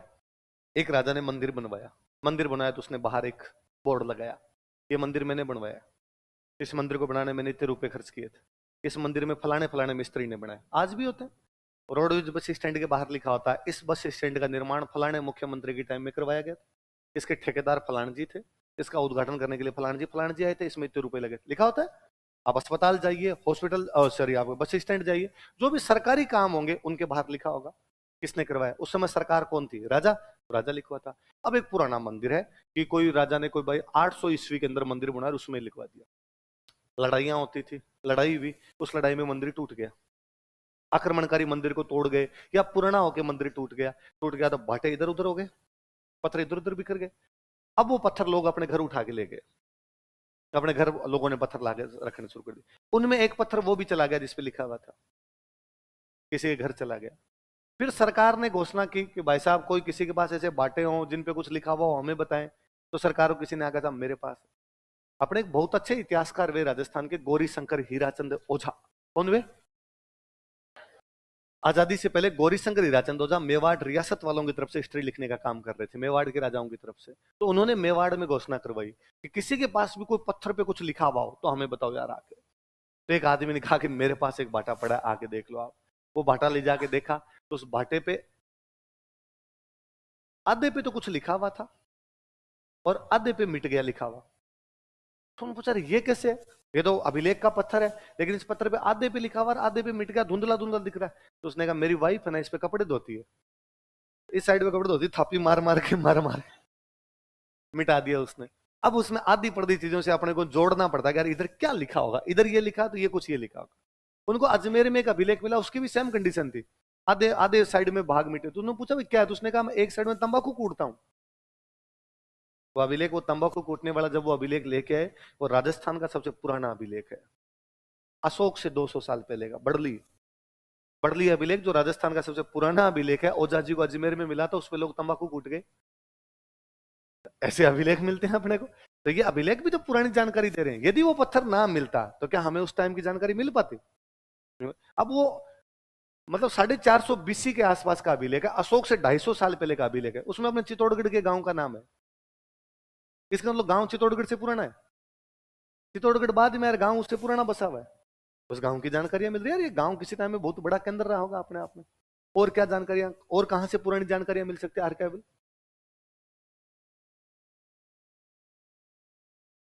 ताम्रपत्र। क्या? जैसे अभी मैं आपसे किसी से पूछूंगी यार तुम्हारे में से जयपुर के अंदर घर किस किस का है, तो आप हाथ खड़े करो, सर हमारे हमारे घर है। मैं मुझे किराए पे ले रखा, खुद का हो सर, खुद का है, दादाजी के टाइम से है हमारे, तो किराए पे क्यों रहेंगे, तुम रहो किराए पे यहाँ बाहर वाले। तो मैं पूछू तुम्हारे पास जमीन का पट्टा है? सर बाकायदा राजा के टाइम का पट्टा जारी किया हुआ है, हम तो उस टाइम ही आगे बस गए थे। कागज होता है। आज भी आप कोई प्लॉट खरीदते हो, खेत खरीदते हो, आपके पास पट्टा होता है। तो राजा महाराजाओं के टाइम में भी जब जमीन या होते तो उनके पट्टे देते। अब पट्टा किस पे देते? कागज पे।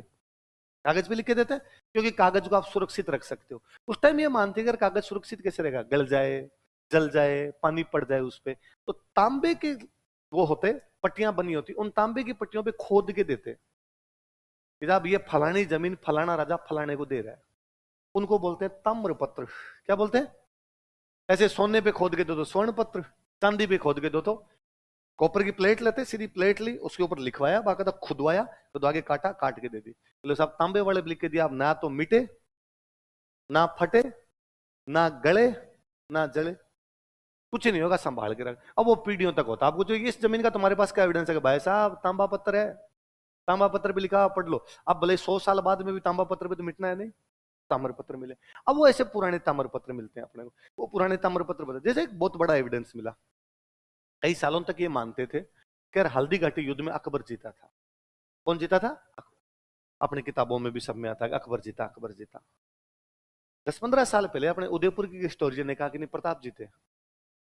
तो आप कोई भी बात कहोगे तो एविडेंस देना पड़ेगा ना, तो तेरे पास क्या एविडेंस है जीते? तो उसने कहा मेरे पास कई ताम्र पत्र है। क्या लिखा हुआ है? कि उस ताम्र पत्र में लिखा हुआ है कि हल्दी घाटी के जस्ट पास की जो जमीन है, हल्दी घाटी की जो जमीन है, वो प्रताप किसी को दान में दे रहा है। यदि प्रताप हार गया था तो फिर वो जमीन प्रताप के पास कैसे है? और यदि प्रताप के पास है ही नहीं तो दान कैसे दे सकता है? मैं वही चीज तो आपको दे सकता हूं जो मेरे पास है।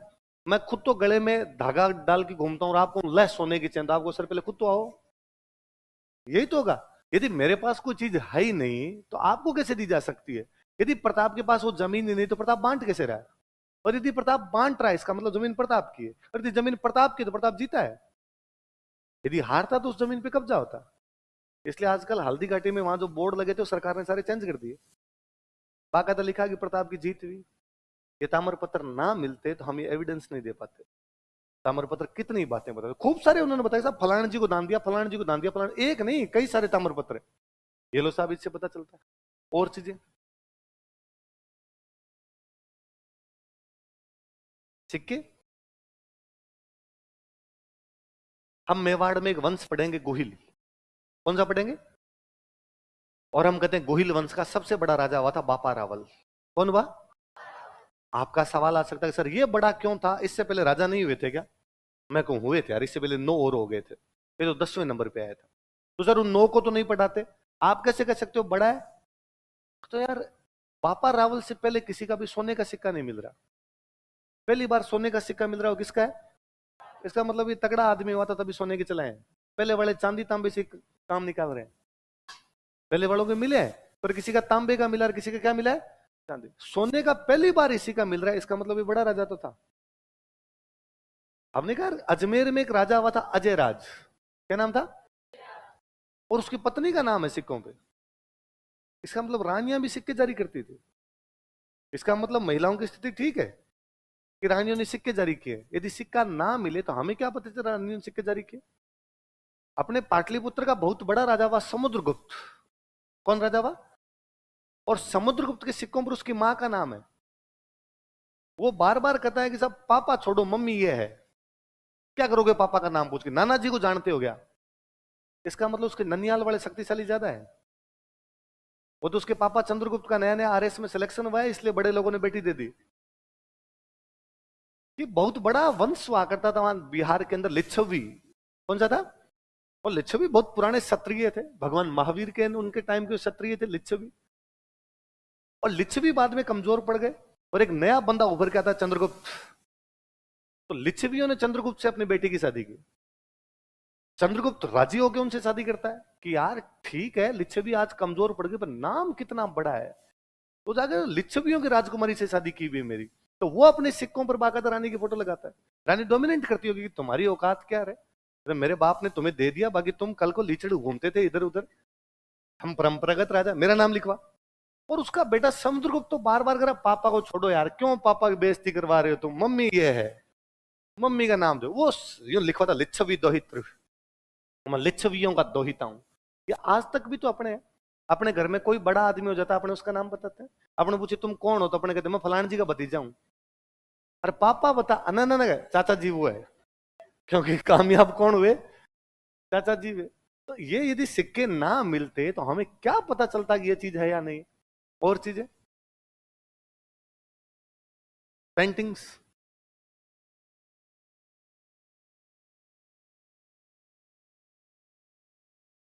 मनुष्य जब कभी भी शुरुआत के अंदर रह रहा होगा तो वो गुफाओं के अंदर रहता था, पहाड़ों के अंदर रहता था, छोटे मोटे को चित्र बना रहा है आपने।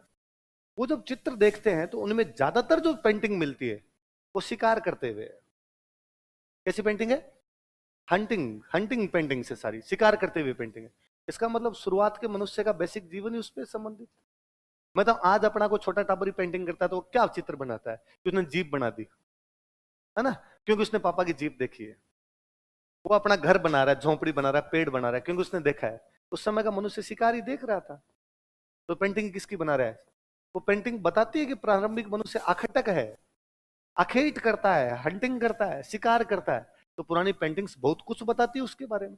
और हिस्ट्री का उद्देश्य यही है कि हिस्ट्री सोशल और इकोनॉमी के बारे में जाने कि उन लोगों की इकोनॉमी क्या है, वो क्या खाते पीते हैं, उनका जीवन यापन किस पे होता है, शिकार पे, शिकार के बारे में करें। चित्रकला सिखाती है। और आर्किटेक्चर,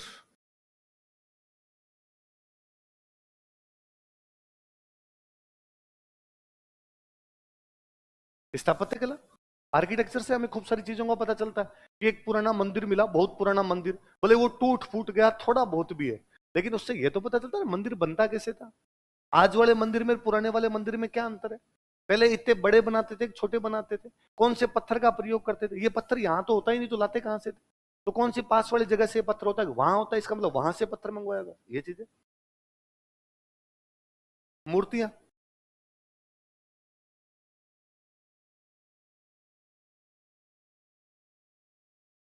मूर्तिकला खूब सारी बताती है। पाकिस्तान में ऊपर एक सेंटर पड़ता है अपने पास, गांधार।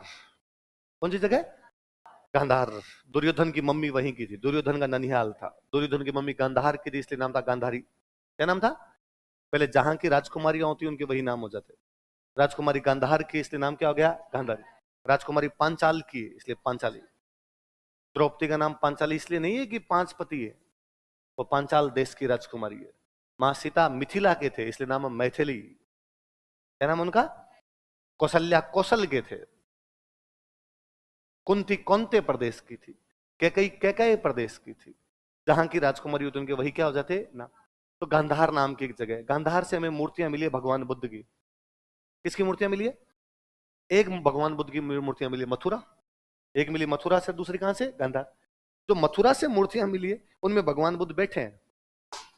हलाथी पलाथी मार के बैठे हुए भगवान बुद्ध, एकदम गरीबड़ा सा चेहरा भगवान बुद्ध का, मुंह लटकाए हुए, सिर पे बाल नहीं, पतले दुबले पतले भगवान बुद्ध।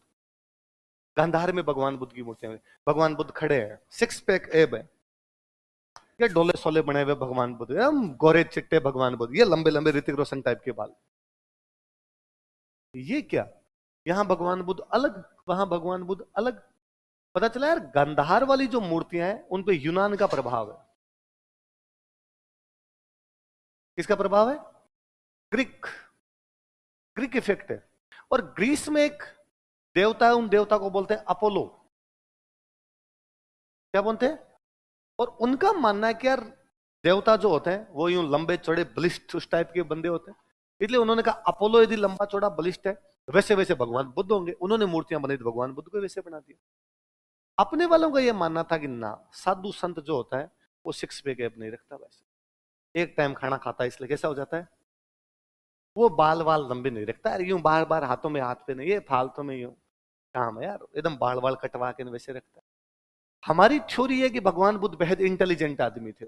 इंटेलिजेंट थे तो हमने कहा कि भाई पढ़ने वाला आदमी इन चीजों पे ध्यान नहीं देता। हमारी थ्योरी आज दिन तक ये है। मैं कहता हूं आप थोड़े मोटे होके घर चले जाना, आपके घर वाले कहेंगे पढ़े कोने। मैं कहूं आप एकदम मरे हुए से घर चले जाना, आपकी मम्मी कहेगी सारा दिन पढ़े, खाना खाने का इसको टाइम मिलता है। हमारी थ्योरी, आप थोड़े थोड़े लंबे बाल बढ़ा के आप गांव चले जाओ, गांव वाले कहेंगे हीरो बनेंगे बाल कटवा के। और सारा दिन तुम तो फिर ये ऐसे करते होंगे, बालों में हाथ फेरते होंगे, पढ़ाई तो कब करते होंगे। आप छोटे छोटे बाल कटवा कर भेजोगे, कितना सिंसियर है। फैशन ही नहीं करता हमारे तो कुछ भी। हमारे पढ़े लिखे की निशानी आज दिन तक वैसी है। ये मूर्तियां ना मिलती तो हमें कैसे पता चलता कि हम क्या सोचते थे वो क्या सोचते थे। पूरा थॉट प्रोसेस है मूर्तियां, कि आपने क्या बनाया और क्या नहीं बनाया। हमें पेशावर साइड में मूर्तियां मिलती है, उनमें जूते पहन रखे हैं मूर्तियों। इसका मतलब है कि उधर वाले लोगों ने जूते पहने शुरू कर दिए, इधर वालों के जूते नहीं है। तो ये जूते बनाना उधर वालों का सिस्टम शुरू होगा, अपने तब तक खड़ा उड़ाऊ पहन रहे होंगे। ये पता चलता है ना कि यार उनके जूते आ गए इसलिए उस प्रकार की चीजें मिलती है। उनके कपड़े कैसे, हमारे कपड़े कैसे, सब चीजों का पता चलता है। तो आर्कियोलॉजिकल सोर्सेज कहां कहां से पता चल सकते हैं? या जमीन खोद के कुछ भी मिल जाए उससे, या किससे, या किससे, या किससे, या किससे, या किससे, या किससे, समझ गए? तो कोई पूछेगी, अब सिंपल कोई क्वेश्चन पूछेगा, इनमें से कौन से सोर्स को आप आर्कियोलॉजी के अंतर्गत नहीं रख सकते हैं? वो ऑप्शन देगा उत्खनित पुरावशेष, अभिलेख, ताम्रपत्र, और वो कोई लिख देगा कि 15वीं शताब्दी में लिखी गई पुस्तक है, ऐसा कुछ भी नाम लिख देगा। तो पुस्तकें नहीं, पुस्तकें किसमें शामिल करेंगे हम? साहित्यक। बाकी वाली इसमें उतार लो क्या क्या चीजें लिखी है मैंने।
उतार लिया, चलो बोले आगे। क्या क्या है आर्कियोलॉजी में, क्या क्या है अपने पास में? Remains, inscriptions, copper plates, coins, paintings, architecture, sculpture. इन सब से हम जान सकते हैं कि पुराने टाइम के लोग कैसे थे कैसे नहीं थे। पढ़ थोड़ी सकते हैं इनको। अभिलेख को छोड़ दो, अभिलेख जरूर बांटे हैं, वो पत्थरों से पुरानी चीजें मिलती है इसलिए इसलिए है। बाकी सब चीजें तो अपने को पुरानी कहीं से मिली है, स्टोर नहीं की हुई थी, अलग अलग मिली, बाद में स्टोर करके रखी है हमने, तो हमें एविडेंस मिले वहां से। दूसरा कौन सा सोर्स है अपना बताओ? साहित्य। देख लो 2 नंबर हेडिंग, एक बार सारा देख लेते हैं कौन कौन सी है, फिर एक एक पढ़ेंगे। 2 नंबर लिखो साहित्यिक स्रोत, लिटरेरी सोर्सेस।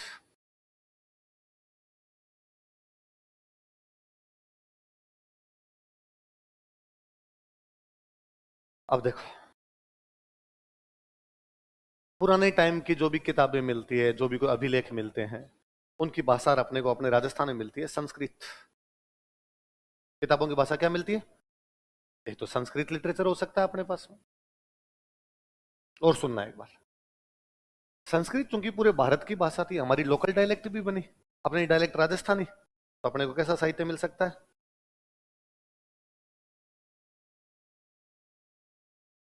राजस्थानी लिटरेचर हो सकता है। जब मुसलमान आ गए थे तब भारत की भाषा हो गई थी फारसी। क्या हो गई थी? पर्सियन। तो पर्सियन लिटरेचर। मध्यकाल में भारत की भाषा फारसी थी। मध्यकाल में यदि कोई पढ़ता था तो उसको कौन सी भाषा पढ़नी पड़ती? कौन सी भाषा? तो तब पढ़े लिखे लोगों की भाषा क्या समझी जाती? फारसी। इसलिए बाकायदा अपने तो मुहावरा है कि हाथ कंगन को आरसी क्या, पढ़े लिखे को हाथ कंगन को आरसी क्या। आरसी समझते हो? आरसी क्या होता है? कांच, दर्पण, शीशा, मिरर, उसको क्या बोलते हैं? एक महिला अपना श्रृंगार कर रही है, उसने सिर पे रखड़ी बांधी, तो उसे दर्पण में देखना पड़ेगा सेट है कि नहीं, बीच में लगी कि नहीं लगी, अच्छी लग रही है कि नहीं लग रही है। एक महिला ने नाक में कोका पहना तो देखती है कि ठीक लग रहा है कि नहीं लग रहा है, लेकिन झुमके पहने तो कांच में देखती है। पर हाथ में चूड़ियां पहनी तो कांच में थोड़ी देखती है, खुद ही देख लेगी ठीक लग रही है कि नहीं लग रही है। तो हाथ कंगन को आरसी क्या, हाथ के कंगन के लिए आरसी क्या हो सकता? पढ़े लिखे को फारसी क्या। पढ़े लिखे आदमी के लिए फारसी कोई बड़ी बात है, क्योंकि पढ़ा लिखा उसको क्या आएगी? तो अपनी भाषा ही कौन सी होगी थी आगे? फारसी। फिर जब अंग्रेज आ गए तो अपनी भाषा कैसी हो गई? अंग्रेज। तो अपनी किताबें कौन सी किताबों में अपनी जानकारी मिलती है? तो हम 4 प्रकार के लिटरेचर की बात करेंगे। कौन कौन सा? संस्कृत साहित्य, राजस्थानी साहित्य, फारसी साहित्य, अंग्रेज। इन चारों को अलग अलग देखेंगे हम।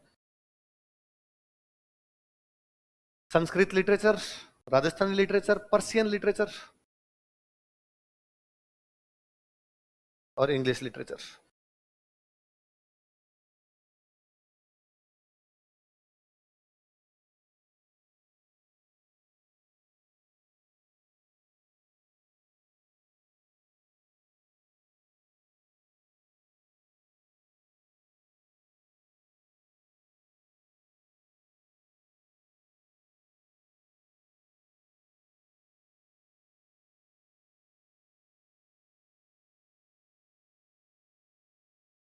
तीसरा चलूं? आगे चलूं? अगला देख लो भाई, पूरा लेखीय स्रोत है क्या?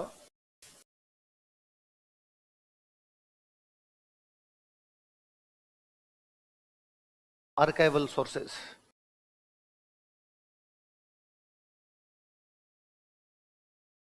आर्काइवल सोर्सेस क्या? देखो मैं 2-4 एग्जांपल देता हूं आर्काइवल में आपको। एक तो मैंने अभी नाम ही ले रहा था बार बार,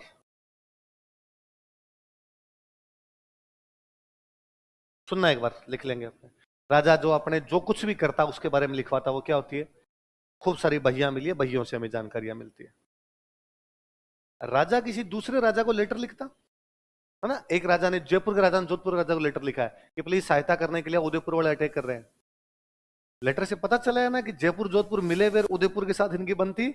ये बात और कहीं तो नहीं लिखी हुई थी, उस राजा के लेटर से पता चली। उस राजा ने और लिखा है कि उसने लिखा है कि भाई आपकी बेटी हमारे घर राजी खुशी है, तो पता चलता है जोधपुर वालों की बेटी जयपुर वालों को दी भी है, तो शादी का पता चल रहा है। या राजा लिखता है कि उस शादी में अपने मिले थे तब अपने बीच में ये बातचीत हुई, पता चलता है उस शादी में दोनों एक साथ गए हुए थे। तो राजा राजा को जो भी लेटर लिखता उनको अपने यहां बोलते खरीदता। क्या बोलते? ऐसे अपने को खरीदते मिले हैं खूब सारे, उनमें राजाओं की बातें मिलती है अपने को। जयपुर के अंदर एक डॉक्यूमेंट्स मिलते हैं, उन डॉक्यूमेंट्स को बोलते हैं सियाह हुजूर। क्या बोलते हैं डॉक्यूमेंट्स को, बताओ देखिए।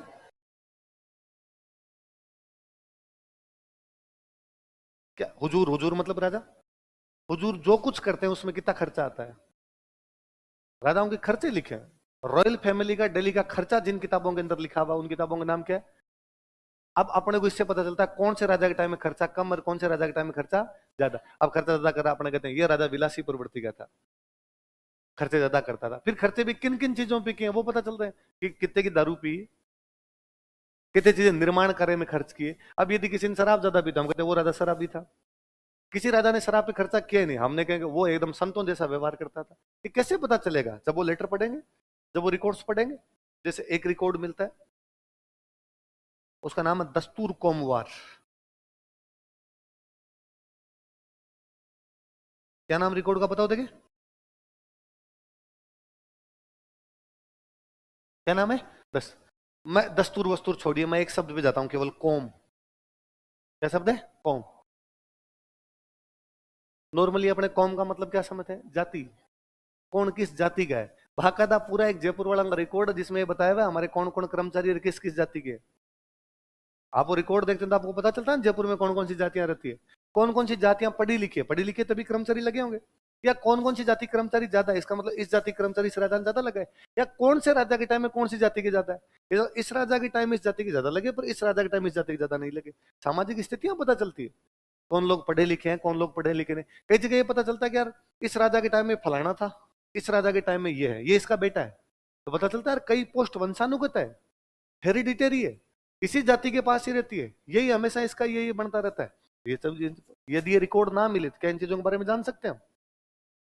तो राजाओं की डे टू डे की जो चीजें लिखी जाती वो राजा लेटर लिखते वो, राजाओं के खर्चे लिखे जाते वो, राजाओं के कर्मचारियों की जातियां होती। एक बार नाम नाम उतार लो, फिर अलग पढ़ेंगे, एक एक बारे में पढ़ेंगे, तो एक बार नाम नाम उतार लो सारे।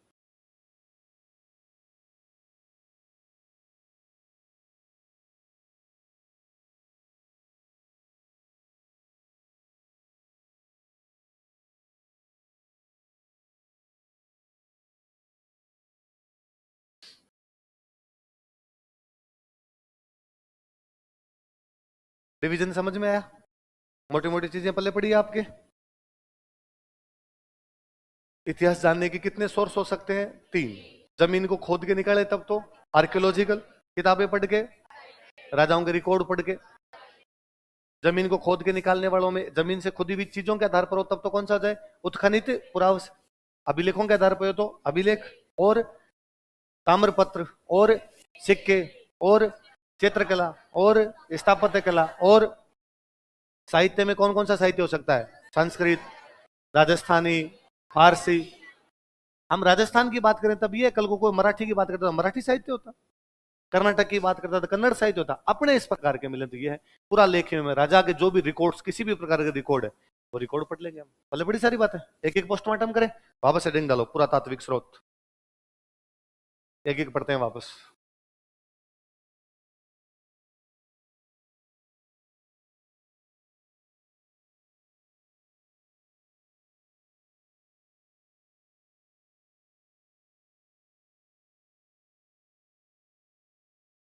आर्कियोलॉजिकल सोर्सेस, इसमें पहला कौन सा लिखा था हमने?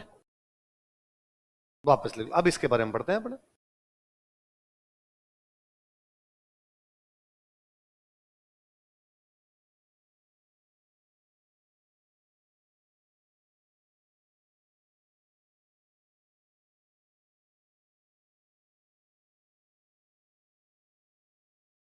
उत्खनित पुरावशेष, एक्सकेवेटेड रिमेन्स। भारत में किसी ने ये यदि खुदाई वुदाई सबसे पहले शुरू करवाई थी तो उस बंदे का नाम था अलेक्जेंडर कनिंगम।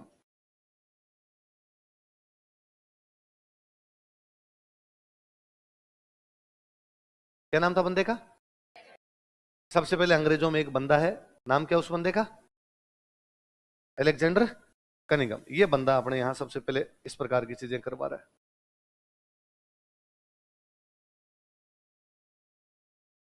अब कोई आपको पूछे कि भारत में पुरातत्व का जनक कौन है, फादर ऑफ आर्कियोलॉजी कौन है, तो कौन बंदा है?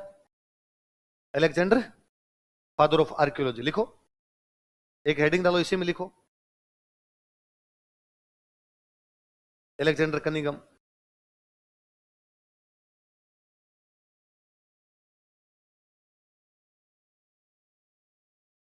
एक हेडिंग डालो इसी में, Alexander Cunningham.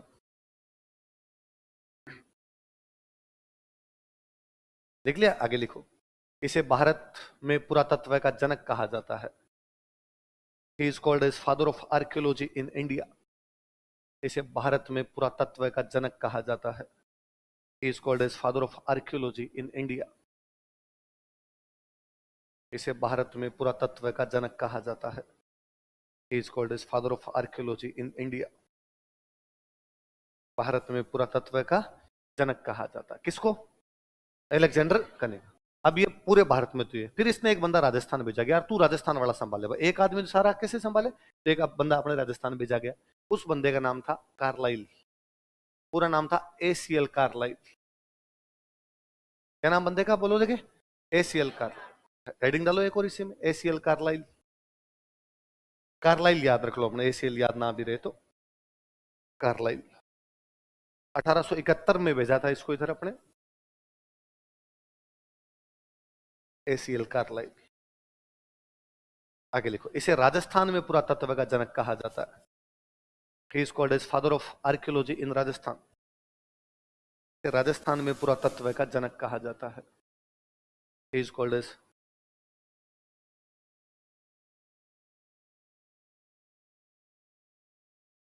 Father of archaeology in Rajasthan. तो भारत में पुरातत्व का जनक कौन है? Alexander Cunningham. राजस्थान में पुरातत्व का जनक कौन है? ACL Carlleyle. क्या नाम बंदे का? एसीएल कार, है ना? ये क्वेश्चन पूछा हुआ है, राजस्थान में आर्कियोलॉजी की शुरुआत करने वाला बंदा कौन था? कार्लाइल। कार्लाइल याद रख लो, एसीएल नहीं याद रहे आपने जो, कार्लाइल याद रखो। कौन था? 1871 के आसपास शुरू करता है। कब शुरू करता है? लिख लो कोष्टक में, 1871, 1871, 1871। अब ये तो आगे शुरुआत करता है, फिर अलग अलग जगह अलग अलग लोगों ने किया होगा। अब तीन चीज देखो, अलग अलग उत्खनन करता है, जो खुदाइयां करते हैं उन लोगों को क्या बोलते हैं? एक्सकेवेटर। अलग अलग जगह की खुदाई करेंगे, उन्हें अलग अलग सामग्री प्राप्त होगी, ऑब्जेक्ट्स मिलेंगे अलग अलग, या आइटम्स मिलेंगे अलग अलग। विभिन्न उत्खननकर्ताओं ने विभिन्न स्थानों की खुदाई की, विभिन्न सामग्रियां प्राप्त हुई। यही चीज है, खूब सारे उत्खननकर्ता होंगे, अलग अलग जगह की क्या करेंगे? खुदाइयां, अलग अलग क्या प्राप्त होगी उनको? सामान। लिख लो, एक लाइन लिखो, लिखो, विभिन्न उत्खननकर्ताओं ने, डिफरेंट एक्सकेवेटर्स, विभिन्न उत्खननकर्ताओं ने, डिफरेंट एक्सकेवेटर्स, विभिन्न उत्खननकर्ताओं ने राजस्थान के अलग अलग स्थानों का उत्खनन किया था। Excavated different places of Rajasthan. Rajasthan के अलग अलग स्थानों का उत्खनन किया था। Excavated different places of Rajasthan. Rajasthan के अलग अलग स्थानों का उत्खनन किया था। Excavated different places of Rajasthan. तथा उन्हें अलग अलग सामग्री प्राप्त हुई। तथा उन्हें अलग अलग सामग्री प्राप्त हुई। And they collected different things, different items, different objects. तथा उन्हें अलग अलग सामग्री प्राप्त हुई। दे कलेक्टेड वेरियस आइटम्स या वेरियस ऑब्जेक्ट्स या वेरियस थिंग्स, तथा उन्हें अलग अलग सामग्री प्राप्त हुई।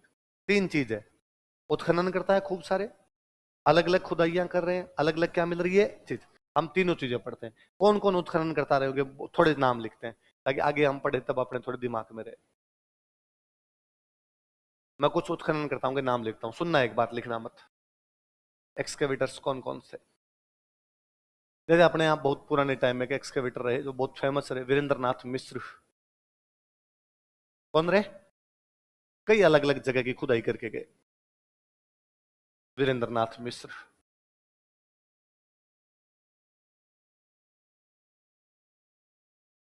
जैसे अपने यहाँ पर एक उत्खनन करता रहे, उनका नाम था D.R. भंडारकर। क्या नाम था?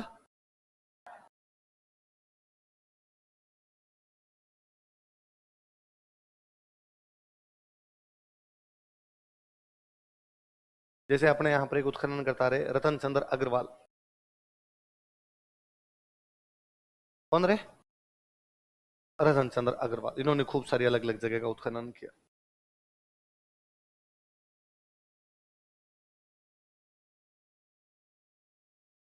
जैसे अपने यहाँ पर एक उत्खनन करता रहे बीबी लाल, अभी 1 साल पहले सर एक्सपायर हुए हैं बीबी लाल सर तो, पर अपने कई जगह की खुदाई की थी इन्होंने। जैसे अपने बाद में वर्तमान वालों में एक अच्छे उत्खनन करता है ललित पांडे, कौन है? जैसे अभी एक उत्खनन करता अपने उदयपुर के बहुत अच्छे सर है जीवन सिंह खड़कवाल,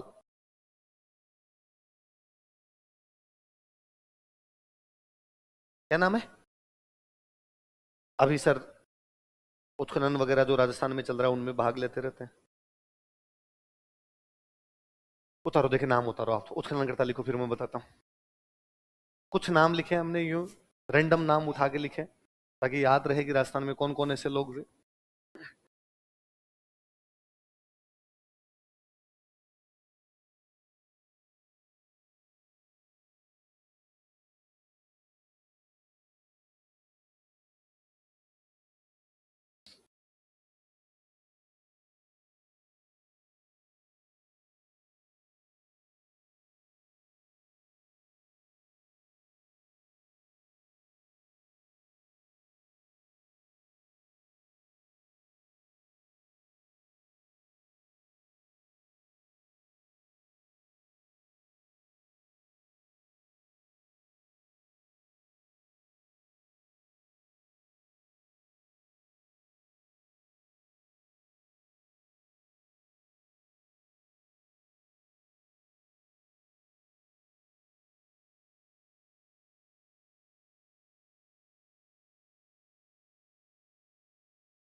उतार लिया ना?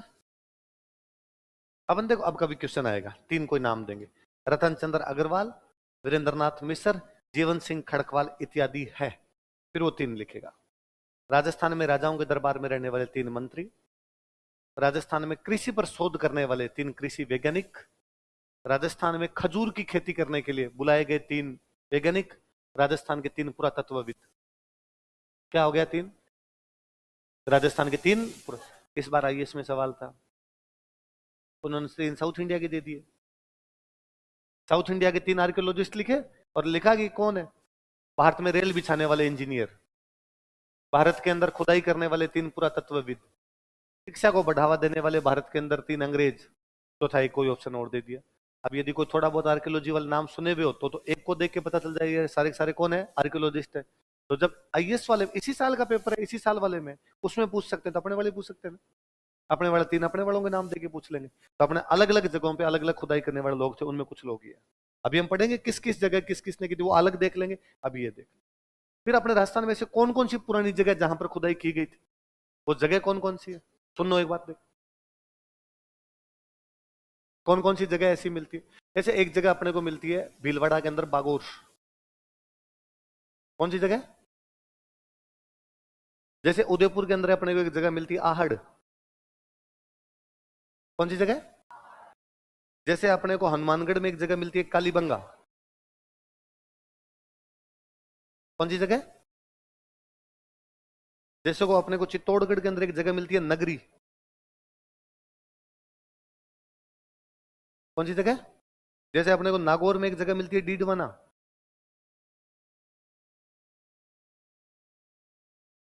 कौन सी जगह? ये कई पुराने सेंटर है जहां से पुराने टाइम की अपने को चीजें मिलती है। कौन कौन सेंटर है? बागौर, आहड़, कालीबंगा, नगरी। हम आगे देखेंगे किसका उत्खनन किसने किया, वो अलग देख लेंगे, पर कौन कौन से सेंटर है पुराने, नाम तो याद रहे, लिख लो। नाम रैंडम है, ऊपर वाले नाम रैंडम थे, आपस में किसी का कोई रिलेशन नहीं है। हम पढ़ रहे हैं कि कौन कौन ऐसे लोग हुए, कौन कौन सी जगह ऐसी हुई।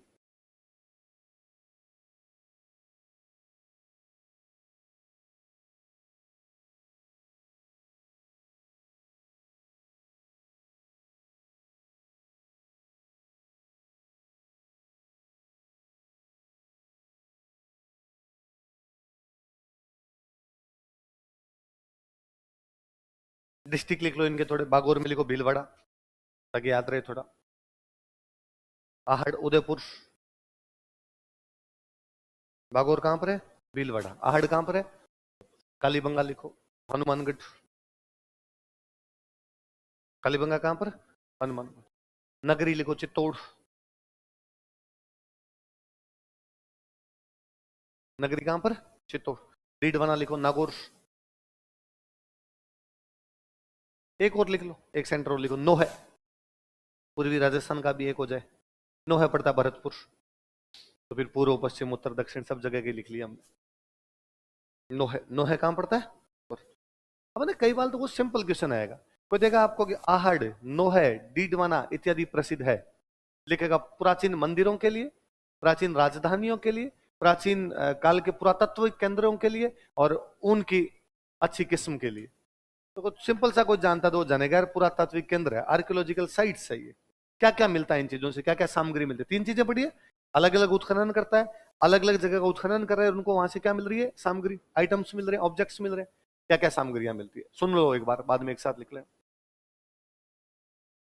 पुराना सेंटर मिला, बहुत पुराना सेंटर मिला, जैसे बागोर मिला, तो बागोर के लोग पत्थरों का प्रयोग करते, किसका प्रयोग करते? तो हमें यहां से पाषाण उपकरण मिल जाएगा। क्या मिल जाएंगे?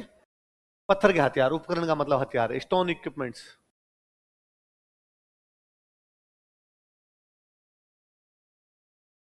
धीरे धीरे बंदा लोहा यूज में लेने लग गया, तांबा यूज में लेने लग गया, तो हथियार वैसे मिल जाएंगे। मेटल, धातु उपकरण, मैं कह रहा हूं कि यहां से आभूषण मिल जाते हैं, ऑर्नामेंट्स, मैं कह रहा हूं यहां से मिट्टी के बड़े बड़े बर्तन मिल जाते हैं, मृद भांड,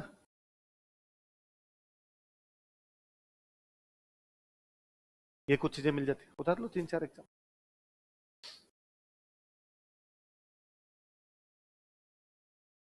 स्टोन इक्विपमेंट्स, इसको लिख लेना मेटल इक्विपमेंट्स, मेटल धातु, मेटल इक्विपमेंट्स। आभूषण को ऑर्नामेंट्स लिख लोगे आप, ऑर्नामेंट्स।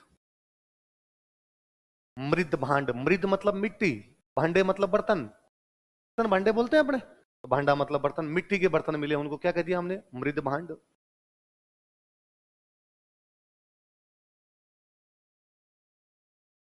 तो कि पुरानी जगह की खुदाई करते हैं तो हमें क्या क्या चीजें मिलती है वहां से? पत्थर के हथियार मिल जाते हैं, मेटल के हथियार मिल जाते हैं, ऑर्नामेंट्स मिल जाते हैं, और क्या मिल जाते हैं? मृद भांड।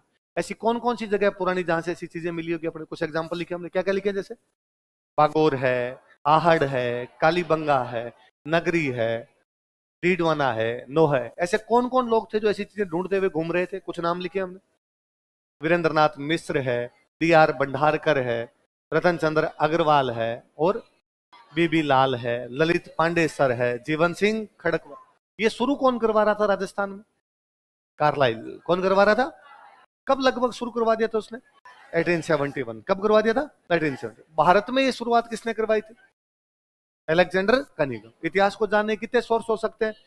जमीन में खोद के करो तो आर्कियोलॉजी, किताबों में पढ़ के करो, राजाओं के रिकॉर्ड्स देख के करो तो। जो आर्कियोलॉजिकल होता है उसमें तो जमीन में खोद के कर सकते हैं हम, उत्खनित प्रोसेस। और कैसे कर सकते हैं? अभिलेख। और कैसे देख सकते हैं? ताम्रपत्र। और कैसे देख सकते हैं? सिक्के। और चित्रकला, स्थापत्य कला, लिटरेचर कहां कहां का देखेंगे हम? संस्कृत, राजस्थानी, फारसी, अंग्रेजी। राजाओं के रिकॉर्ड्स चेक करेंगे, राजा डे टू डे की बातें लिखते वो क्या थी? राजा राजा को लेटर लिखते, खरीदते। कौन से थे? खरीदते। हुजूर का, दिल्ली का खर्चा लिखा जाता, सियाह हुजूर। और जिनमें कौम जातियों की जानकारियां मिलती, दस्तूर कौम वार। कौन सी है ना? सीधा सीधा पिछली बार क्वेश्चन था। ऐसे कई किताबें जिनके अंदर राजाओं के दिल्ली के खर्चे लिखे जाते थे, क्या कहलाती थी? सियाह हुजूर। क्या कहलाती है? कल पढ़ेंगे ये सब चीजें, याद करके आना।